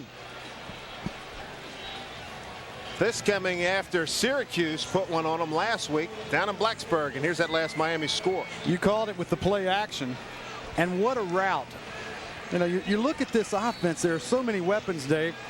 You know, do you choose to bleed slowly through the running attack? Andre Johnson with the touchdown catch. The one thing about it, Temple once again penalized themselves, 12 people in the huddle. We found ways to beat ourselves, and boy, that was as bad a one as we've seen all year. When you've got a team going for a 43-yard field goal. Short kick taken down at the 21-yard line to about the 26-yard line. That returned by Harold Jackson, a backup fullback. Well, Benny Oosterbaan, first coach to take over. First-year head coach to win a national championship. 1948, right? You think Larry Coker's trying to... How about the Yankees? You know, look at this squad. 1948 Michigan Wolverines. How many players on the roster? 35? They weren't handing out nearly as many scholarships then. The only thing they were handing out were letter jackets. Well, Temple's got 10:53 to have the wind at their backs. They keep it on the ground. Jonathan Vilma with the tackle. And Larry Coker, 6-0, trying to join Benny Oosterbaan. Here's with some other first-year coaches who began 6-0. And how about the guy, Larry Coker spent 21 years as a college assistant. You talk about paying your dues, being at the right place at the right time. And Butch Davis should always get a Christmas card from Larry Coker because he left the cupboard full. Sure did. Butch Davis, Coach of the Year in the Big East last year. Miami showing blitz. They bring blitz. Nowhere to go for Sharps. They run up the middle. And again, Miami watching Temple with the wind, and the Owls playing extraordinarily conservative here. They've got 10 minutes left with this win for the rest of the day. And if you're just joining us, very curious clock management to end the first half. 27 rushes to 6 pass. They didn't outlaw the forward pass by Temple, did they? I think they can still throw the ball, right? 3rd down and 7. You wonder what goes on inside the huddle when you continue to hear those amount of runs called. Yeah. Miami, 18 runs, 18 passes. McGann thrown, dropped. 32-yard line. Hit the receiver, his best receiver, Dillard, right in the hands. A 3-and-out for Temple. And what we've seen from McGann, I like the way he throws the football. You know, big kid. Looks like he'll sit in there and take a pounding, which he just received from Joseph. When you're down 21-0, you have to start stretching the field. You have to put the ball in the air. Regardless of weather conditions, everybody's got to play in the same one. Yeah, very curious. Movement by Temple, penalty flags. You saw a couple of flinches there. One of the deep backs on the right, somebody on the left, and there was somebody on the left side in the O-line. And that movement may have been fortunate for Temple. Ed Reed came clean. We could have been talking a block punt.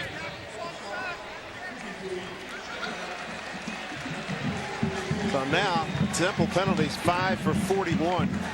The Owls, the 5th most penalized team in the conference. And how about Miami, the most penalized team in the conference with 104.7 yards. Miami just 1 for 5 today.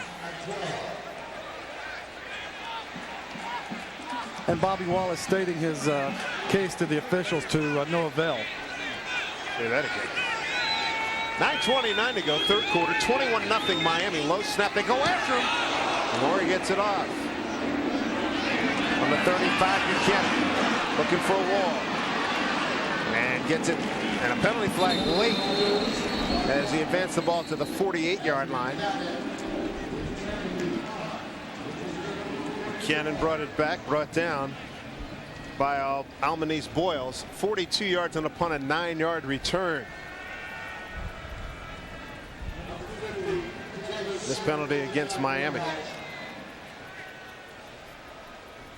Doing a return, illegal block in the back, above the waist, return team. 10 yards, the spot of the foul will be first down. John Smith, our referee today. Bad decision there by number 23. That was James Lewis. Timeout on the field here at the Orange Bowl. 9:12 to go, third quarter. Canes with a 3-touchdown lead. From Miami, you're watching Big East football from ESPN Plus. It's college football season, and that means classic Friday tailgate.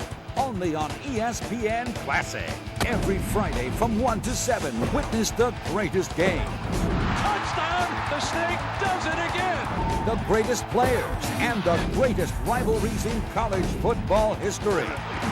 It's the classic Friday tailgate. Every Friday from 1 to 7, only on ESPN Classic. The games will come to an end this weekend, but that doesn't mean you have to leave the worldwide leader in sports at home. Because the news, interviews, and analysis from your favorite ESPN personalities continues all day, every day on over 600 radio stations nationwide. Check your local listings to find the ESPN radio station near you. ESPN Radio. Take it with you. I'm Dan Patrick here in the ESPN Radio Chopper. Radio marketing is all about promotions. That's why we're blanketing the country with these ESPN radio bats. We've got live sporting events. We've got call-in shows. You can log on to ESPNradio.com and find out more about stations in your area. Or you can listen online. So tune in. And if you happen to catch one of these bats, enjoy!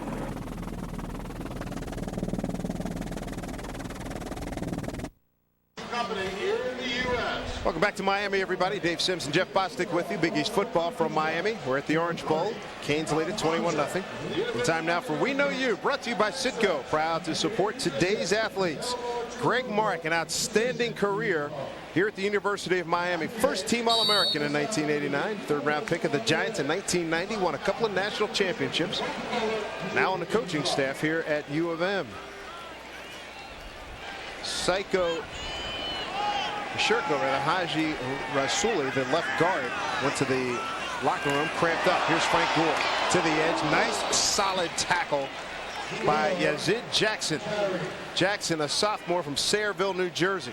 Gore was in a hurry, and I think he was thinking 6th spot. Second down and 8. And what is happening in Pittsburgh? The Panthers coming alive offensively. Sometimes, Dave, when you lose a game the way Virginia Tech lost to Syracuse, if you're not careful, they'll follow one, and that's exactly what we're seeing in the. Sure enough.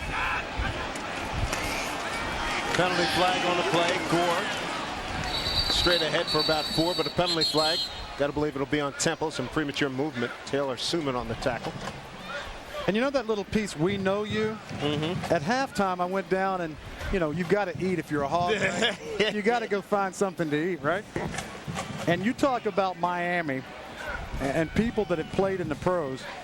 This is not a "we know you," I know you. Ted Hendricks. Offsides, defense, 5-yard penalty, remains second down. Ted Hendricks played here back in the 60s. Probably more known for his days with the Oakland Raiders. Kind of one of the real freaky type of guys, real tall type of linebackers before that was fashionable. The Mad Stork played with the Colts in Baltimore, then went out with the Raiders. Najee Davenport, they gave him a little taste. Well, he was jogging with somebody about 2 plays ago, so he got a chance to maybe get in there and do a little sluggo. Clock running, coming up on 8 minutes to go. Third quarter. Big East football coming to you, everybody, from the Orange Bowl here in Miami. Temple taking on the #1 team in the country, the Hurricanes of the University of Miami. I'm Dave Sims with Jeff Bostic. Miami with a score in the first quarter. Ken Dorsey to Beard for 15 yards. In the second quarter, Clinton Portis a 7-yard run. Third quarter, Dorsey an 11-yard TD pass to Johnson, 21-0, and that's where we are right now. Third down and 2 at the 41. Good throw. Outside, stiff arm effective. Jason Geathers, his first catch.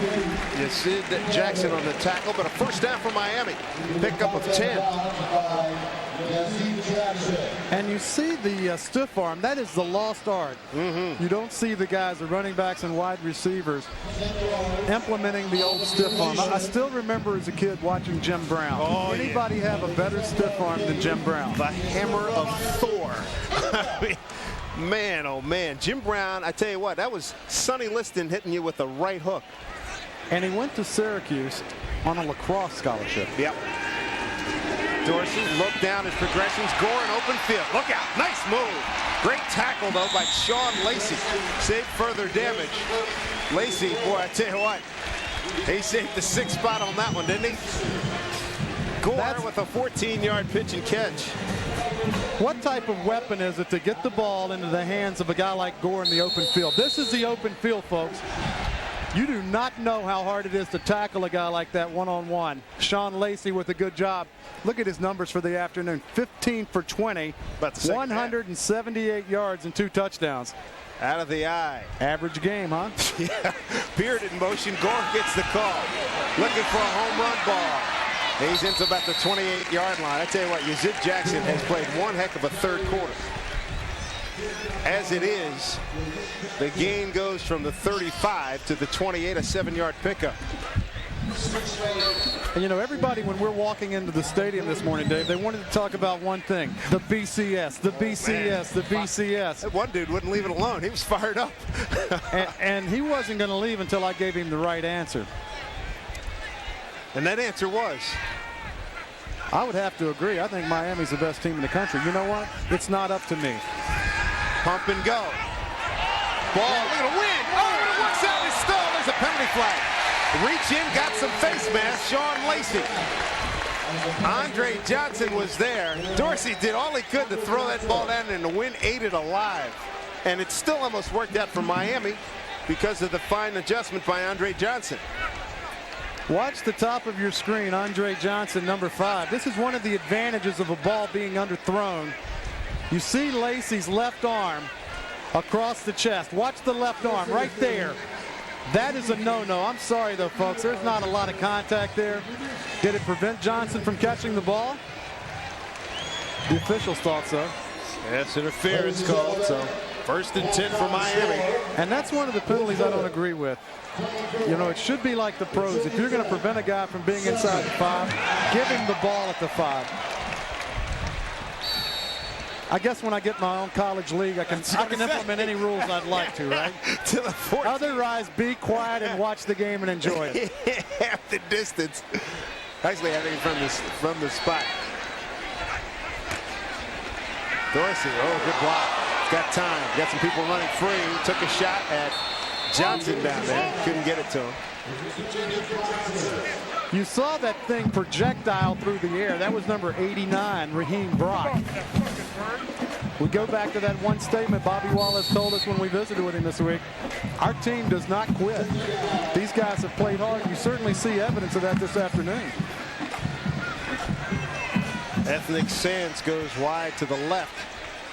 Tight end, wing on the right. Man in motion now is Robert Williams. Gore breaks it back against the grain to the 5. Stays on his feet. Touchdown, Miami.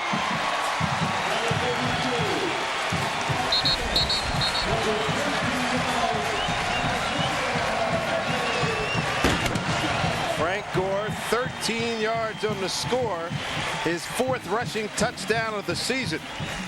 27-0 Miami. And this is a play that is designed to go off the left side of the offensive line. You talk about it so much. The vision of a running back. What great vision this young man has. Severs with the point after is good. So it's 6:06 to go, 3rd quarter. Here at the Orange Bowl, the Canes, the #1 team in the nation. After the Frank Gore touchdown run, has a 28-0 lead over the Temple Owls here at the Orange Bowl. You're watching Big East football from ESPN Plus.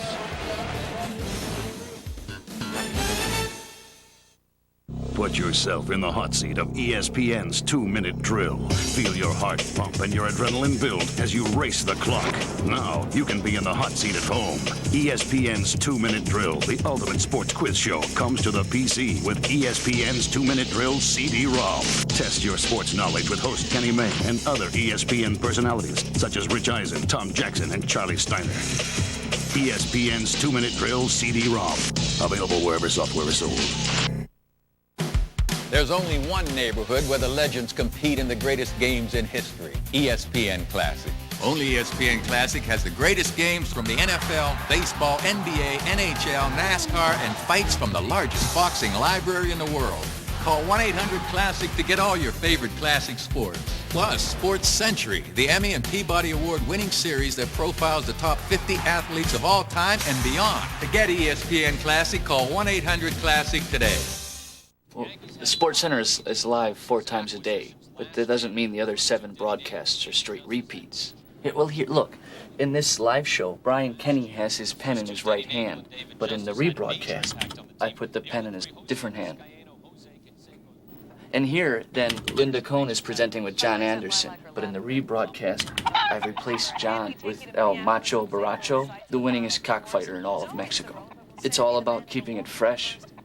That's what I do. Well, Heisman look, and that could be pretty apropos here at the University of Miami, where Ken Dorsey's certainly in the running.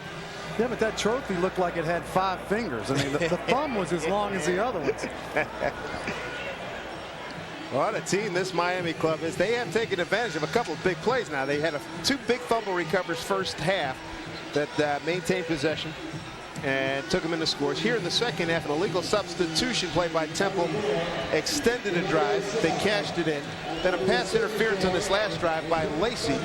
It was the Frank Gore drive, 13-yard TD run. He had 3 rushes for 21 yards and a catch for 14 to increase the score to 28-0. Wonder if they pick on the sideline before the offense goes in.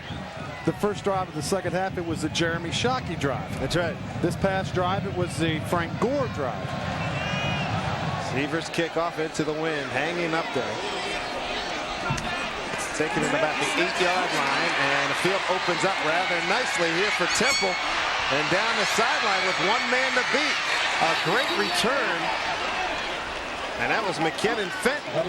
Good looking return.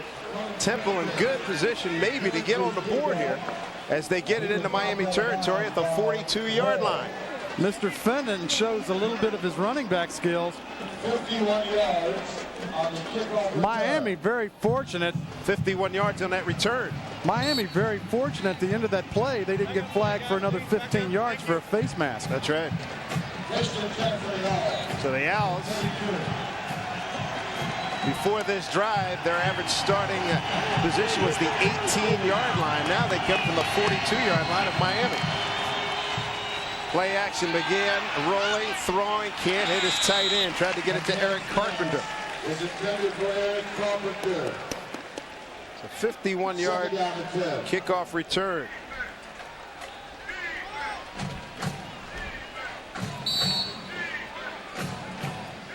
If you're Randy Shannon, the defensive coordinator for Miami, I'll guarantee you the one thing he told his football team, let's don't let up. That's right. You know, we want to keep that goose egg on the board. Randy Shannon is a interesting story. We'll talk about this after this play. 2nd and 10 from the 42 after Fenton's career best 51-yard kickoff return. Play action. The kid stays in. Got a man. Overthrows. Mucker's hit. Look out. That's a pick by Edward Reed. He's got a convoy down the sideline. Stays alive. Edward Reed still alive. And finally brought down at the 40. And that's a record-breaking interception by Edward Reed. His 19th of his career. And ties Benny Blade for Miami's career record. That's his 7th of the season. And penalty flags back at the Miami 48-yard line. Miami guilty of an illegal block below the waist. 19 return. Illegal block below the waist. Return team. 15 yards. The spot of the foul. It will be first down. You see Ed Reed's 19th career interception. The ball just simply sails on McGann. Muckerson, number 11, with no chance to make a catch. You know, if this is one of those interception returns, Dave, where you could almost throw a flag for delay of game. This may have been the longest interception return we've seen all year. The original return, 28 yards before the penalty, sets it all the way back to the 33-yard line. Edward Reed with a pick. Miami. First down play, Johnson. Nice tackle. Again, Yazid Jackson. Jackson's done an outstanding job here, 3rd quarter. He must be up around 7 tackles.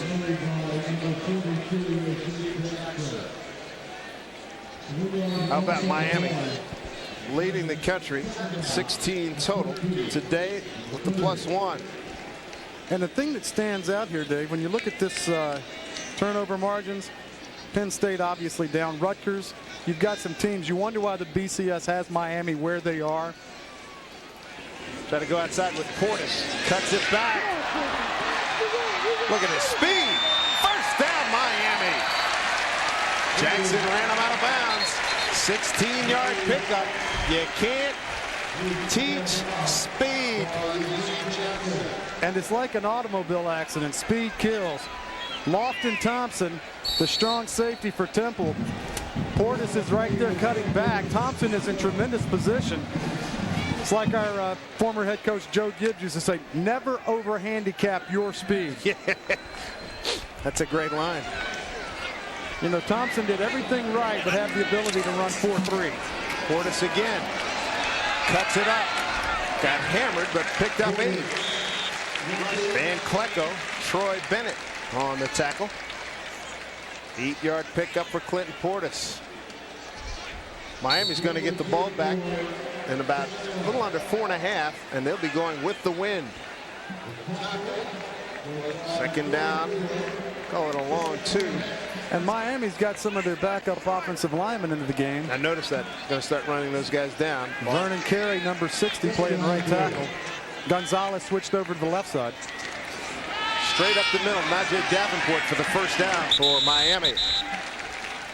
And let's get another update on the Southern Miss Penn State game. Here's Mike Gleason in our Sports Center studios. Well, Simsy, people are wondering if Joe Paterno would win a game this year. Well, after back-to-back victories, now they're on a roll. Larry Johnson with the block punts.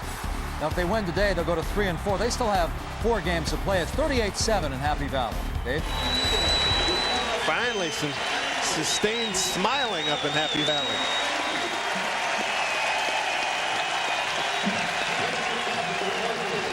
Edward Reed being acknowledged by the fans here at the Orange Bowl. 1st and 10 for the Canes at the Temple 43. Dorsey going to throw.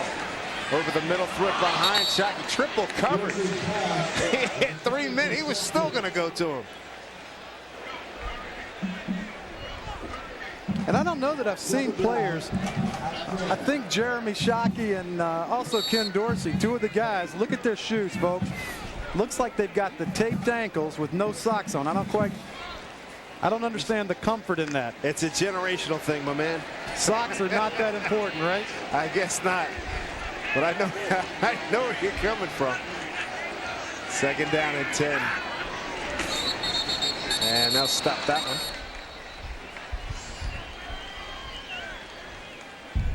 Dead ball, false start, offense. 5-yard penalty, remains second down. Might have been somebody in the offensive line with some of the second string guys in there. Well as Miami's playing, maybe the hottest team in the league right now is Syracuse. The Orangemen will play host to the West Virginia Mountaineers next Saturday. We will be there to look at James Mungrove having an outstanding campaign for the Orangemen. That's a noontime start next Saturday. Check your local listings for Big East football next Saturday. Here from ESPN Plus. I don't want to frighten the West Virginia fans. Syracuse has not lost a game we've broadcast. I'm sure Mike Parsons and company wanted to hear that. Tried to get it to Shockey again, running the seam pattern. That's the very same play they beat Florida State on last year. When we talk about the BCS and, you know, Miami playing a relatively soft schedule, well, they're going to finish up with a Donnybrook. You know, we talked about Boston College. They haven't played them yet. Much improved team. Syracuse may be as hot as anybody in the country. They still have Virginia Tech. I'll promise you Larry Coker's hoping Virginia Tech comes back and wins that game this afternoon. And they finished the season with Washington. That's right. Out of the gun this time. 3rd and 15. 3 of 7 on third down. Dorsey's going to run it. Stays alive. He's looking at the sticks. Nice. Oh, he got hit. Good hit. That's Sean Lacey. Lacey very effective. He had a wide open shot in the quarterback, and he didn't. I tell you what, he came through with that 12 yards in the pickup. And he didn't waste the opportunity, did he? Did you hear the big gasp of air from the sideline? Yes, sir. Dear Lord, there goes our schedule. Listen to this, folks.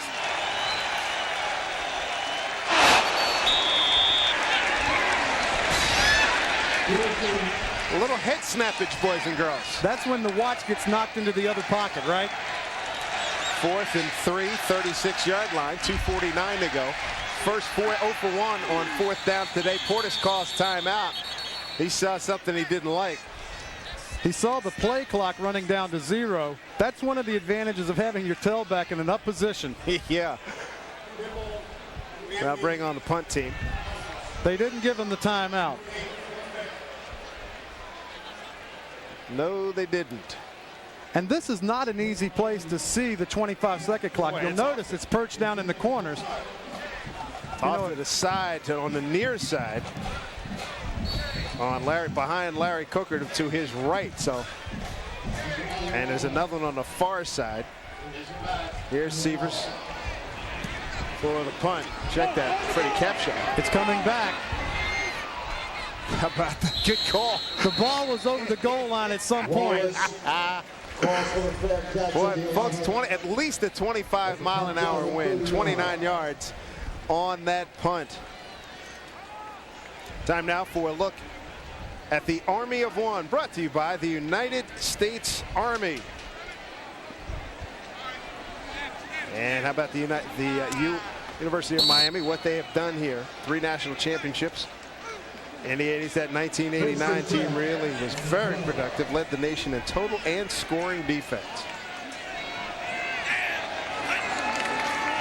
Temple with the ball, buried deep in its own territory. Running back just got abused. Bernardo Sharps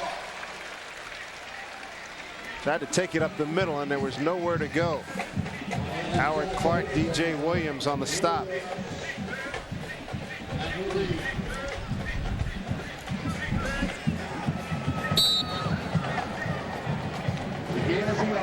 You're talking about a school that has put some players into the pros, Dave. As of June 1st of this year, the University of Miami had 51 players in the National Football League. 51. To this point, wow, that's a very significant number. And we've seen them, a lot of these guys on Sundays. Blitz, blown out, beautiful play. Chris Campbell. He timed that baby perfectly. He was blitzing up the middle, and DJ Williams was coming from McGann's right. Never had a chance, all the way back to the 6-yard line. Miami is bringing more than Temple can block. Watch 48 at the bottom of your screen. Timing his blitz perfectly.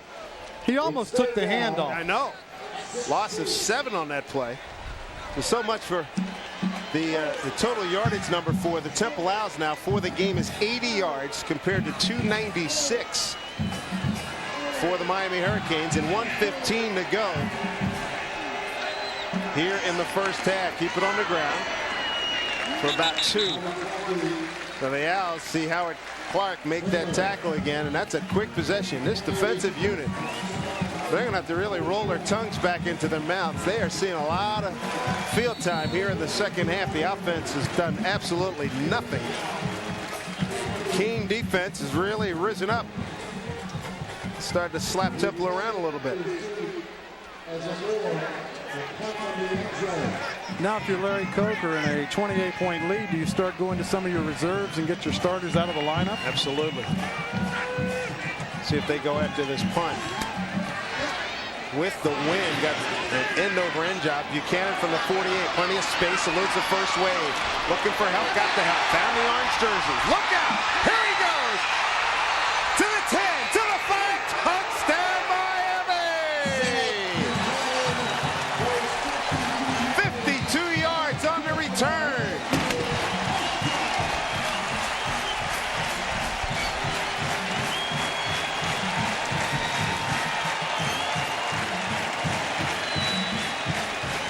Buchanan, his second touchdown of the season. The junior out of Fort Myers, Florida, makes it 34-0. That was gorgeous. And that's the third different punt returner we've seen this afternoon from Miami. Point after, no problem by Sievers. We told you in the open a whole bunch of ways that Miami can hurt you. And Temple simply outkicks their coverage. A low line drive end over end. Buchanan, every punt returner will make the first guy miss. Look at the blocking downfield. Great vision, too.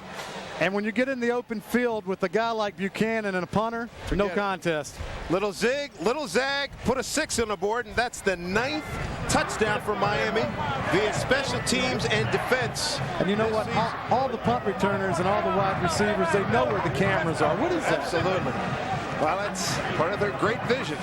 Yeah. They come out and be a pregame warm-up. Dude, where are the cameras? The placement's over here? Okay, good. I'm going to play this one? Okay. That's a great return. And like you said, with the wind, end-over-end kick, he outkicked his coverage by a good 15 yards. And we've seen Andre Johnson return a punt. We've seen Darryl Jones back there returning punts. How do you choose? I know. You got to be flipping a coin, right? Just throw a thoroughbred back there and say, have at it. And again, another example of that sick Florida speed, Jeff. You know, watch the burst of speed right here. Buchanan makes a few cuts. And, you know, he's still hunting and picking right now. You know, he's jogging a 4.5, okay? Absolutely. Still running a 4.5, just kind of half-stepping. This is when he kicks it into a different gear.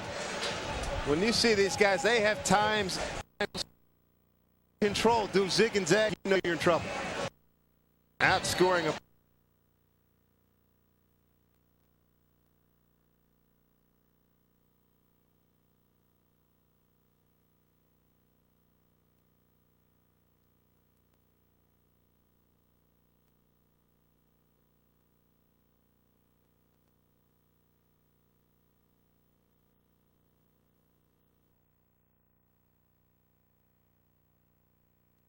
Our show a little shot in the arm.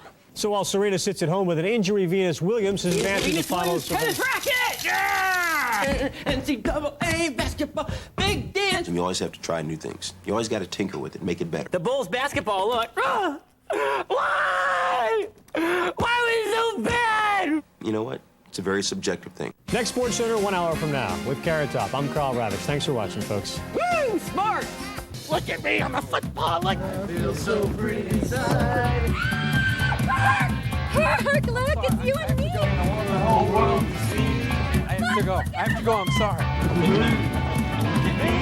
you and me, Kirk. I'm a football. Look at me. Kirk!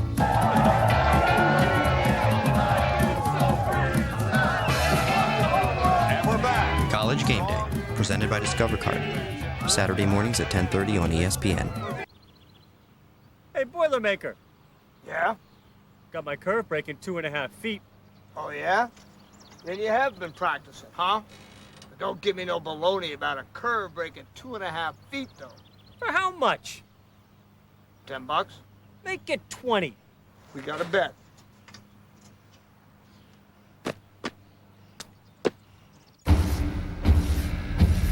Baseball tonight, every night at 10 and midnight on ESPN. Well, when you got the #1 team in the nation wearing your colors, a lot of reason to be happy here in Miami. Ken Dorsey. When you got this guy as your quarterback, it's hard to, have any complaints about your offense. Look at his numbers, 16 for 24. We talked about this being quarterback university. How would you like to have been a member of the '82 Miami Hurricane squad? From left to right, Testaverde, 18. How about number 12, Jim Kelly? Earl Morrall, the quarterback coach. Mark Richt, the head coach at the University of Georgia. And why don't we throw in Bernie Kosar? Hey, boys, how are you? You know the happiest person there? Earl Morrall. How hard is it to coach all of those quarterbacks, folks? Here's what we're going to do, fellas. Starting the fourth quarter. Dave Sims, Jeff Bostic with you at the Orange Bowl. Windy conditions, and speaking of wind, Temple's going into it. Good second effort here. Get to the corner. First down for the Owls.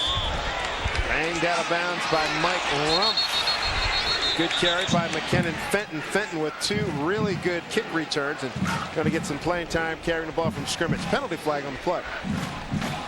Got another score here. How about West Virginia? We'll see them. They'll come into Syracuse next week when we see them a lot happier. Second quarter, just under 8 to go.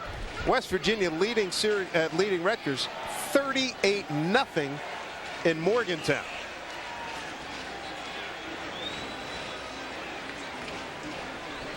Looks like this play is going to be brought back. You have to like what you see in Fenton. Yeah. Guy that makes a decision and shows he's got a little bit of speed. That's right. He sees that hole. No sense messing around. Go for it. After the play, we have a dead ball, late hit against the defense. We also have a dead ball, personal foul, offense, unnecessary roughness. Those penalties will offset. The result of the play is a first down. John Smith sounded a little winded there. Early stages here in the fourth quarter. Temple's got the ball at the Miami 45. 7 yards on that gain. You know, if you look at the glass being half empty or half full for Temple, one thing that should bring, some type of relief to the Temple fans, they've got 10 restarters coming back on the offensive squad. Yep. 10 returning starters. Blitz coming. It's like a fumble. And recovered by Miami. Saw the blitz coming, got anxious. Recovered by Santonio Thomas. High school All-American out of Glade Central. Jose Portillo was the new center, and some difficulties there. Second turnover this afternoon by Temple. I don't know what McGann is thinking right there. There comes occasions when the center will snap the ball early. You have to be ready for it and try and react. I think most of Temple is kind of like McGann right now. This third quarter was really more than they could handle. 21 points put on the board by the Canes. Ken Dorsey's day is done. Derek Crudup, redshirt freshman from Deerfield Beach, Florida. Going to get a chance to run the show right now. Look at his hand on a jet right up the middle. Clinton Portis for 9. Crudup is completing 53% of his passes, 76 yards, no picks, no touches yet. Got a long gain of 19. He's run the ball for 21 yards. How many football players can one state produce? I'm telling you, remember when we several times we've been to Rutgers, and Mike Ciano said the thing he's going to do, recruit every high school in the state of New Jersey, plus Dade, Palm Beach, and Broward County. And there's your answer. First down, Portis looking for more. They are absolutely relentless, folks. Raheem Brock with the tackle. 8-yard pickup. We're getting a look at some of these second unit folks, and good news for Miami, by the way. One of their first teamers, the left guard Shirko Haji Rasuli, is back in the game, number 74. Along with the left tackle McKinney. Maybe this could be their last go-around. Vernon carries at right tackle for Joaquin Gonzalez. First and 10 inside the 40, 37-yard line. Credit, first passing attempt on the run.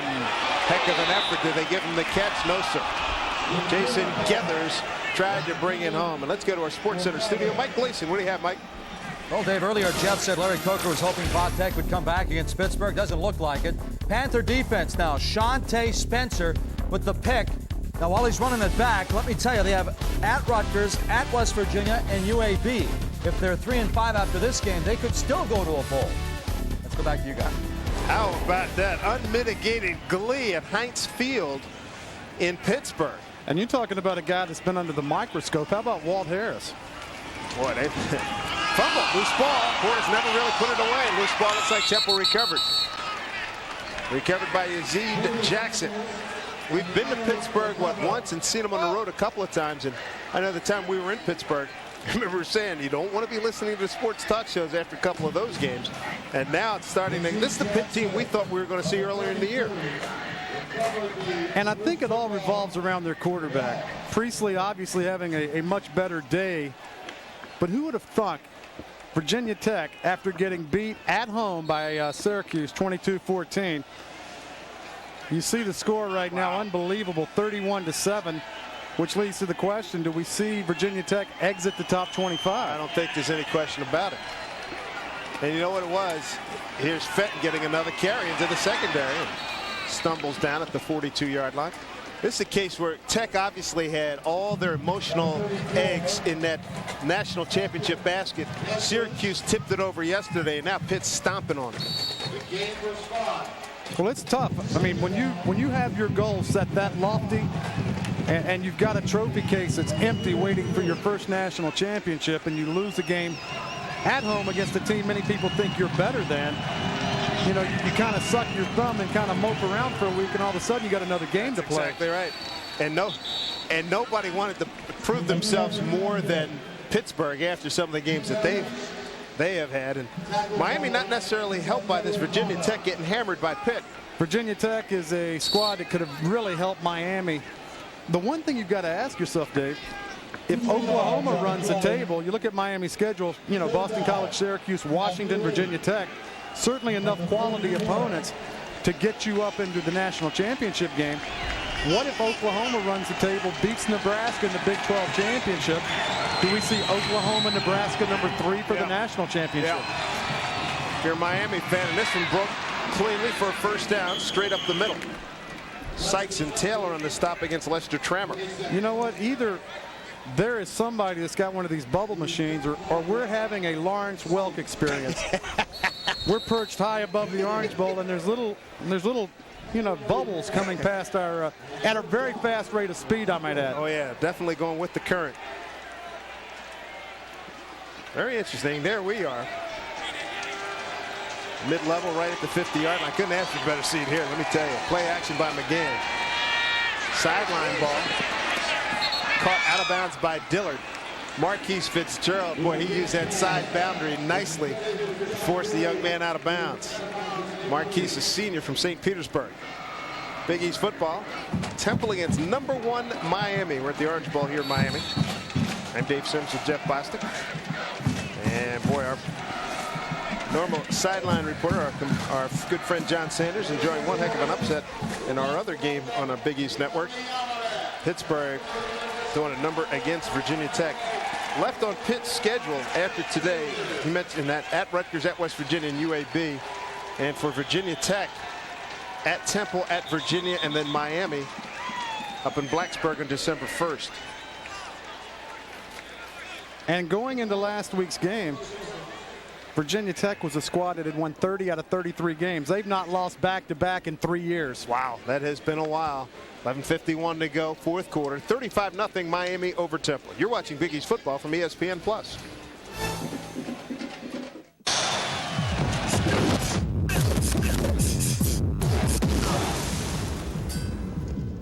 I can still feel his hooks in my ribs.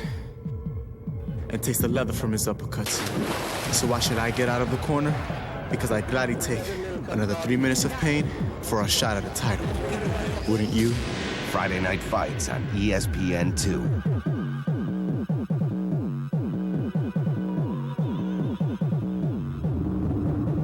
Like a lot of organizations, ESPN was having trouble with their carpet.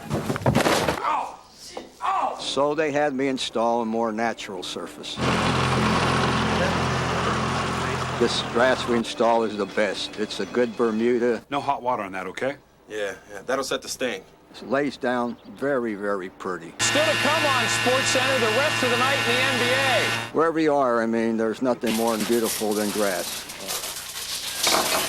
They are Saturday's soldiers prepared for battle, fighting for every pass, every yard, every touchdown. Be part of the action with ESPN Game Plan, only on pay-per-view. It's maximum college football with over 100 extra games you can't see anywhere else. Catch all the top conferences. To be there, all you need to do is get ESPN Game Plan, only on pay-per-view. To order, call your local cable operator or 1-800-DIRECTV or 1-800-333-DISH. Catfish. What a great arm. Who is that kid anyway? Of course he's got a great arm, Buttermaker. He's the best athlete in the area.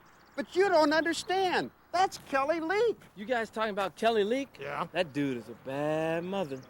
Talking about a loan shark. I borrowed a nickel from him last week. He said if I can give him a dime by Friday, he'd break my arm. That's su bandito.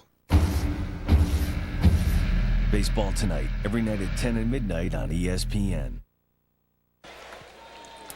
Just under 12 to play here at the Orange Bowl. Dave Sims and Jeff Bostic with you. 35-0. Number one team in the nation, the Hurricanes of Miami, leading Temple.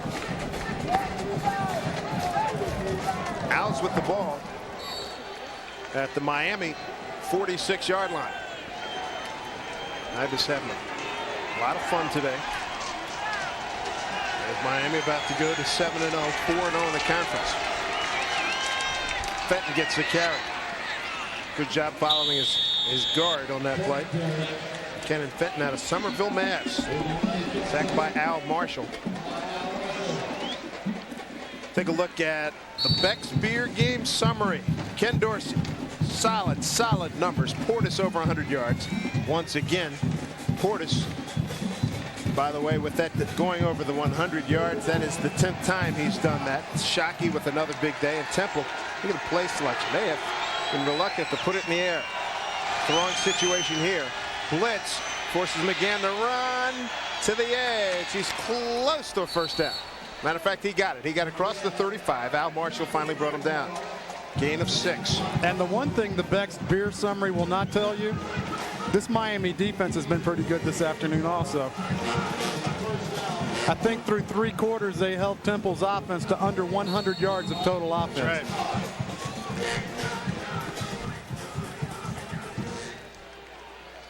If you're Larry Coker and his staff, what do you dwell on each week, trying to prepare your team? Where do you find the negative? Well, they must master nitpicking because there's not a heck of a lot that's going wrong. I mean, you've got a solid kicking game. You've got a quarterback that I think is going to be in the final 3 for the Heisman. You got 2 deep on the DL, 2 deep on the O-line. And you got running back by committee. Oh. And running back's got to be gone in fullback and running back. You see Mike Rupp doing the push-ups. My goodness, look at this. 38-7 Pittsburgh. So you wonder what, Larry Coker and his staff, I would not want to be on that plane going back to Roanoke. Hey, and you know how intense defensive coordinator Bud Foster is. How about Frank Beamer? How would you like to be called into his office next week? I don't think so. Blitz from the corner. Oh, was that blown up beautifully or what? William Joseph was there. DJ Williams, number 17, the linebacker, the starting backer, still in there. He did a heck of a job as well. Just plugged that hole. There was nowhere to go.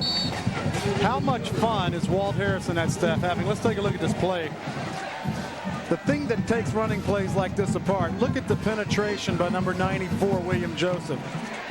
6'5", 282-pounder. We talk about this being quarterback university. They turned out some defensive tackles also. A guy named Sapp does pretty well across state. Blitz again. McGann, down he goes. Jamal Green was first there. They had a party. They had a party in the backfield. And a lot of folks were invited, and they showed up. You know, Big William Joseph, number 94, collapsing the pocket. Jamal Green, the recipient of the sack. Watch 94. Right there is the one that causes it. You know, Mr. Joseph will go over on the sideline and say, hey, man, hey, Jamal, I got to get half of it. That's right. I got to get half of it. Hey, babe, you know, you owe me a little bit. This time, Marquise Fitzgerald goes back in punt return formation. A high kick that the wind just knocked down. And it'll be down at the 20-yard line. Fitzgerald's probably very disappointed after that 25-yard punt didn't get anywhere near him. William Joseph, at the beginning of the broadcast, we told you that he was a guy to contend with. Temple hasn't done so. He has wreaked havoc all afternoon here at the Orange Bowl. You're watching Big East football from ESPN Plus. Barkley for three! 27-year-old Steffi Graf, Wimbledon champion. The Super Bowl most valuable player is Troy Aikman. 1 second on the clock.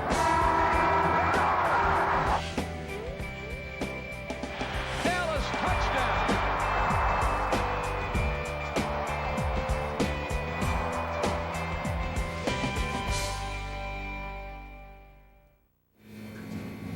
The yellow one is Pikachu. He's a Pokemon. Then who is Digimon?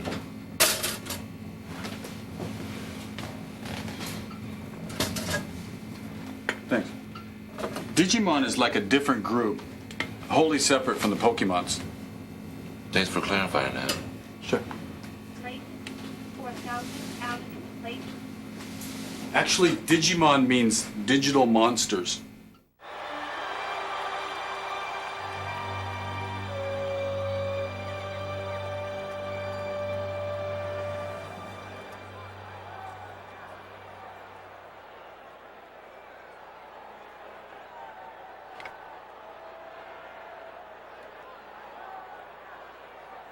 Go pick me out a winner, Bobby.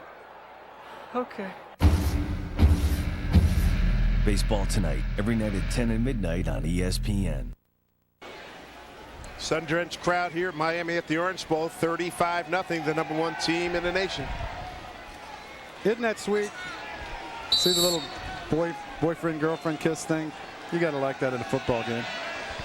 That's when you know it's a 35-point lead, right? Where are we going for dinner? What are we going to have for hors d'oeuvres? What movie we going to? I'll tell you what people are talking about down here. Where is this hurricane going to hit? You ain't lying. Here's a hurricane right now. Mr. Gore. Across the 35 to the 37 before Jamal Wallace finally brings him down. A lot of people hope that these hurricanes wind up in the Rose Bowl. Plain and simple. I'm going to go out on a limb, okay? If they win the rest of their games, they will play for a national championship. I don't think that limb's going to hold you. You've been out on some limbs before, but this one's going to hold you. I think they're going to wind up playing Nebraska. And what a contrast in two football teams. Oh, man. That we saw it a few years ago. Remember when Sapp was here? First and 10 to the Canes. Credit. Eludes pressure momentarily.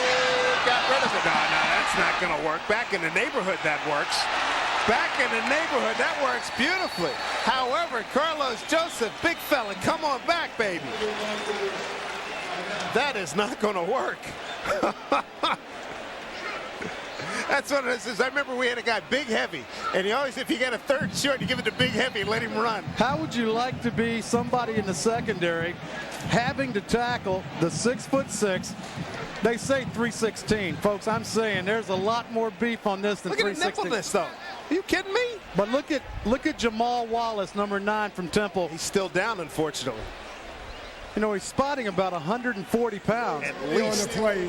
The ruling on the field is that we had a fumble recovered and advanced legally by the offense. Whoa! So big fella does get credit. And he gets credit for a run. They said it was a fumble recovery. It was not a pass. Gracious. Now, you take that play, he's got a play to remember the rest of his life. He could have 100 million pancakes, but that's the play. Let me tell you something.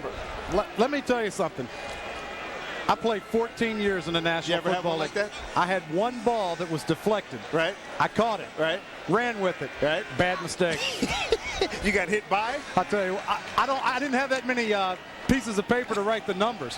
All I know is when you've got the football, it draws a lot of heat. What team was it against? The Detroit Lions. Man, oh man. I tell you what, Carlos Joseph, the spin move. Watch this. This is amazing. They call it a fumble. Yeah, it is a fumble. That's an excellent call. 12 yards on the return. Look at his spin there. Kept his feet. And once again, he's another guy from Miami with no socks. What is it about the socks? Florida. Look at that, folks. That's tape at the top of the shoes. Oh, man. Look at Gore. Look at this guy. Lacy saves 6. He is absolute magic. 27 yards on the game. We talked about it earlier. I want my best football players on the field. Gore, 9 carries, 85 yards. That's sickening. This guy has got a 5th and 6th gear. Sean Lacy with a touchdown-saving tackle. Folks, if you're a Miami fan, remember number 32 for a couple of years. He's a special one. Well, we like Kevin Jones a lot, but I tell you what, he's more explosive than Kevin Jones at Virginia Tech. And that's saying something. And he's going to have a lot more fun this evening than Kevin Jones will also. That's the truth. You're just joining us. Pittsburgh is killing Virginia Tech at Pittsburgh. Portis gets another carry to the 19-yard line. Picks up 6. Here's the other part of the BCS. If you're Larry Coker, do you have to really run the score up on a team like Temple to maybe impress the people that are voting for you would hope not. You would hope not is right. Supposedly, that's been taken out as a variable. Well, the one thing about it, if Virginia Tech loses, you know, that thing about Miami winning and it being a quality win evaporates.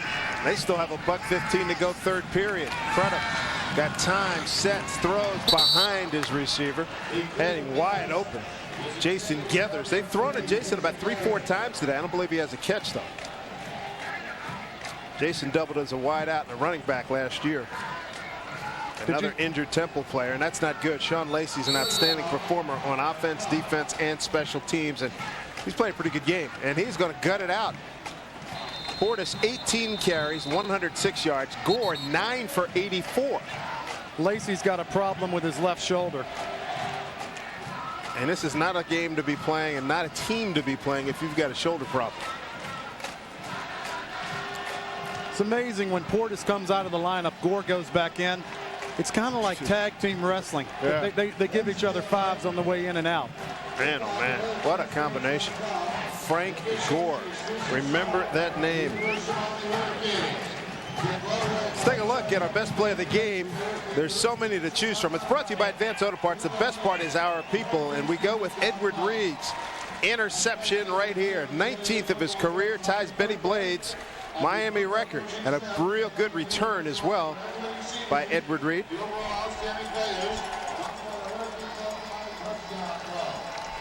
Reed came in 270 return yards, picked up another 25 on that, so he's 295 career return yards. And we talked about it. Miami lost 3 #1 draft picks to the NFL.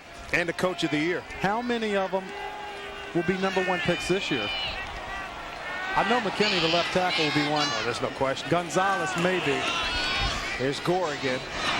Caught from behind by Klecko. Tell you what, Klecko's shown me something.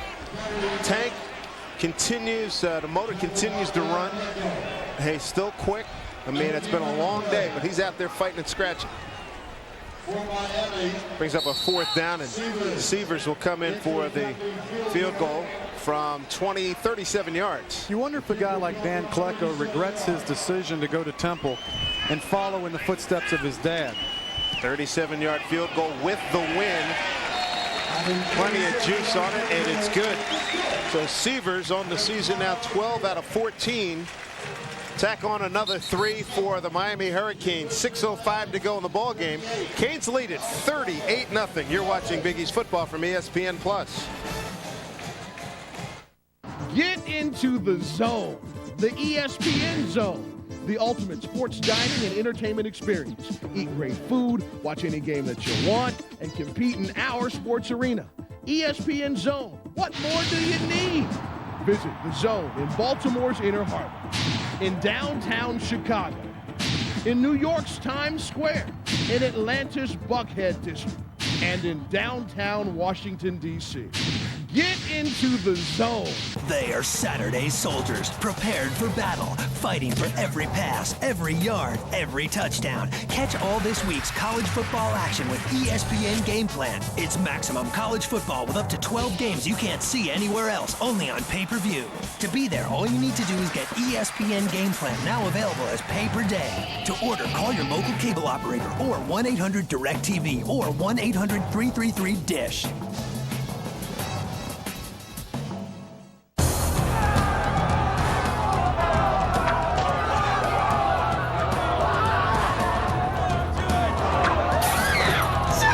Coach's room. Nice.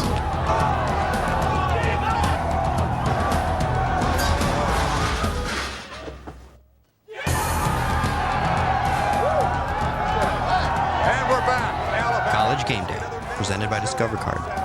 Saturday mornings at 10:30 on ESPN.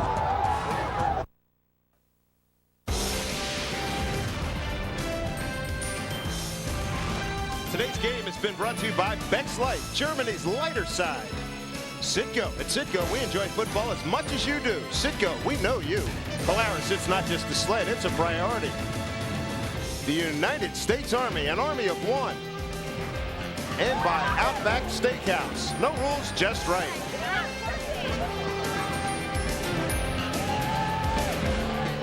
Back here at the Orange Bowl, everybody, 38-0 Miami after the 37-yard field goal by Sievers. 7 plays, 60 yards, 3:03 on the clock.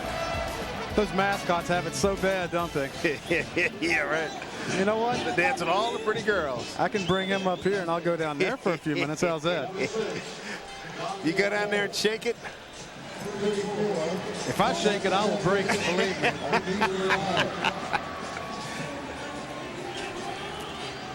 Boy, this Miami team, like you said, the kicking game, the run game, they can stop you in the run. They got great DBs who can go against it. You want to throw it 50 times, they'll play with you.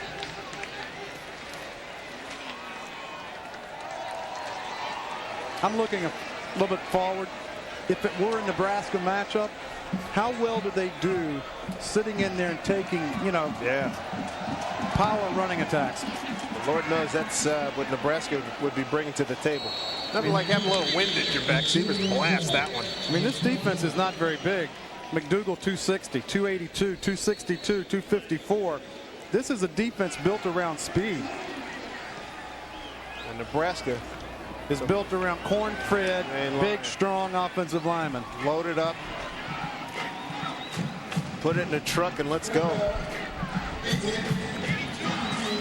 And I'm one of those people to believe if you give me a good big guy at the end of a 60-minute game, he'll beat a good, quick, smaller guy. Yeah, because that third quarter, say mid-third, if it's a ball game, start pounding.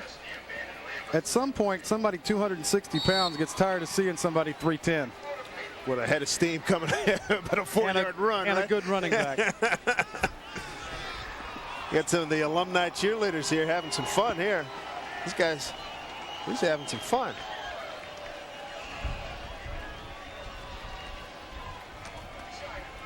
Keep it up the middle.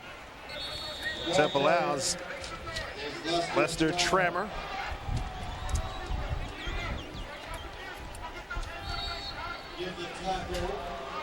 This is going to be a long trip back to Philadelphia for the Temple Owls. Owls come in 1-3 in the conference, 2-5 overall.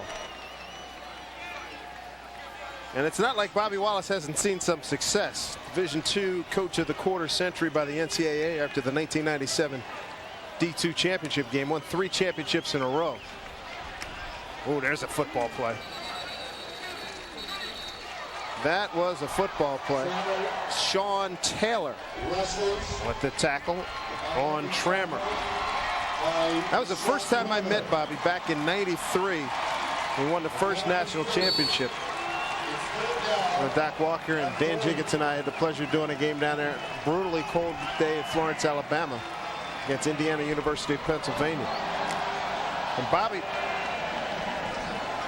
has been at Mississippi State, East Carolina, Wyoming, Auburn, Mississippi State again, Illinois, and North Alabama. He recruited Bo Jackson. Trammer to the outside.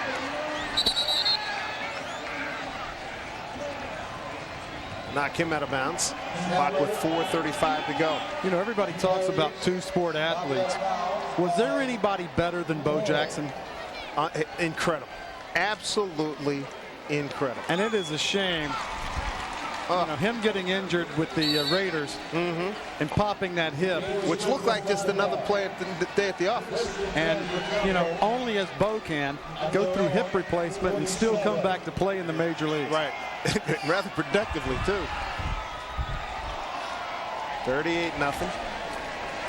A shovel pass, but the quarterback got creamed. Absolutely got creamed. John Square, a redshirt freshman from Houston, Texas, on the option. There's Mr. Square. Well, he hit the quarterback square and then some after the pitch. I think that would be Square hitting flush. Man, oh man, coach, don't run that play again.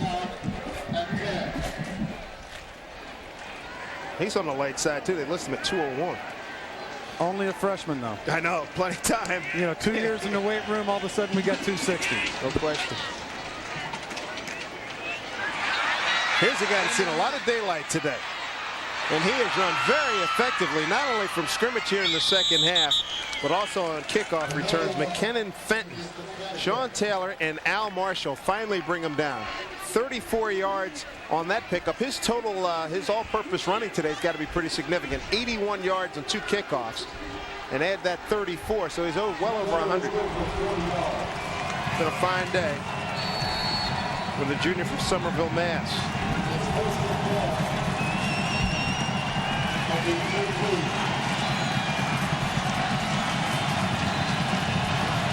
They're Miami fans, led by the alumni cheerleaders, keeping their interest stoked here. McGann changes the play. The left guard moves too quickly. No penalty flag. McGann's going to take it, and down he goes at the 18-yard line.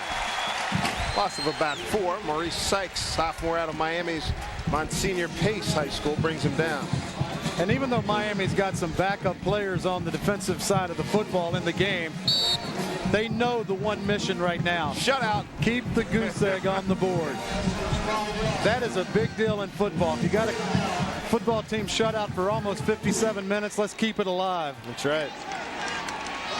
You don't want to be that unit on the field. The first unit that let you hear about it for the next week. Benton, 6 carries, 61 yards rush. That gives Larry Coker something to complain about. Yeah, right. Inside handoff, penalty flag. Here's another example of that quickness. How about Jarrell Weaver? You see how quickly he got in hold? Now, granted, the whistle was blown, but the officials need to do a better job blowing the whistle right there. Because we've seen people almost get their head. Offense, 5-yard penalty, still second down.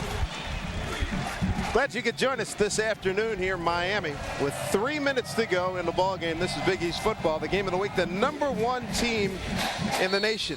Miami Hurricanes flexing their muscles today. I'm Dave Sims and Jeff Bostic. I've got one question, Dave. Is Miami the Windy City? I thought that was Chicago, right? It is. Boy, I'll tell you what, that Hurricane Michelle, a little southwest of Cuba. Fake it, screen, nowhere. Weaver with the tackle, again the speed. He's a sophomore from Northwestern High School here in Miami. His twin brother Jarrell is a linebacker here as well. Jarrell, J-A-R-R-E-L-L, was an All-American in high school. Well, that's got to be tough. Jarrell and Jarrell.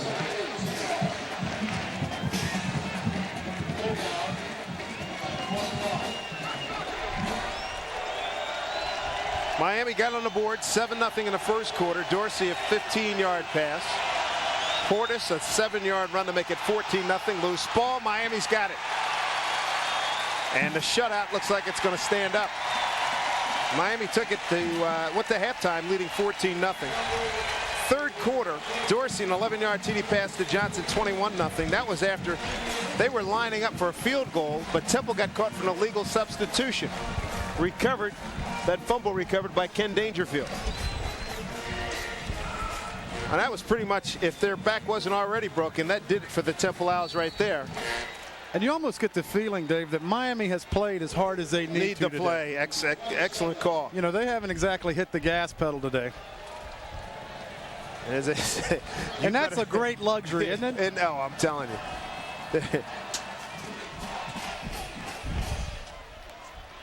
Look at this move across the 35, 36-yard line.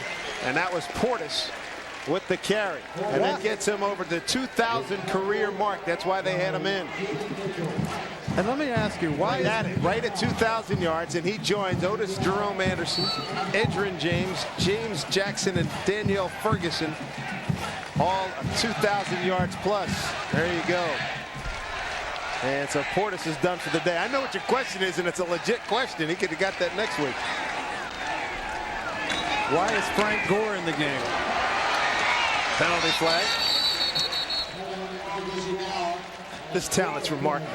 I mean, what more can you say? This is fabulous talent on the field here at Miami, and they do it year in and year out. What a job. And the thing about this Miami squad, they're still a very young football team now. Doing the run, holding, offense. 10 yards, we spotted the foul, remains second down. Yeah, how scary is that, right?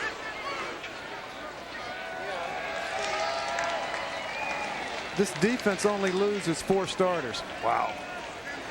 And you know recruiting has got to be out the roof. Mm-hmm. Yeah, because if you live here, if you're right here in Miami, and you're a stud, if you're somewhere in the state of Florida, believe me, if you're first line, second line player, Miami is on your list and vice versa. Straight up the middle, maybe to the 30th. Coming up in the final minute of play. And there are really only 2 areas of this football team that Larry Coker and his staff are going to have to rebuild. They lose 3 seniors in the secondary. They lose 3 seniors on their offensive line. Other than that, same people. That's right. And a lot of people are hoping same story. Dorsey's back. Frank Gore will be all of a sophomore. Jeremy Shockey back. Remarkable. Keeps it alive. Oh, got a nice block. Another nice block. Throws it. Got a man running deep downfield. Nice catch. He almost had to catch. That was Geathers. Geathers cannot get a break today. 4th time. Geathers does not have a catch today. They've thrown at him. He's got 1 catch. They've thrown at him about 4 other times where he's just missed making plays. Penalty flag on the field. And this one hit him in a bad place, Dave. And now right in the hands. We've got a penalty back at the line of scrimmage. You know, you've often heard about hurricane parties. Do you think they'll have one here this evening? Because they say the hurricane going to hit here Monday. Personal foul, defense, tackling with the helmet, 15 yards from the previous spot, automatic first down. So an automatic first down, clock at 27 seconds, and Miami about to put this one in the books officially. Trying to get as many post-game comments as possible. This game wrapping up here in Miami. Crowd being informed that Clinton Portis is going over the 2,000 mark in his career rushing. And that will do it.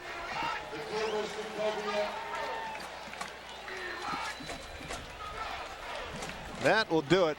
That was Kyle Kobia with the carry. Final 10 seconds. A no doubt about her here, particularly in the second half. 38-0 the final. The Miami Hurricanes, #1 in the nation. They exercised their might this afternoon, knocking off the Temple Owls for the 10th straight time in Big East play. We'll be back to the Orange Bowl after this timeout. No question about this one, 38-0. You're watching Big East football from ESPN Plus.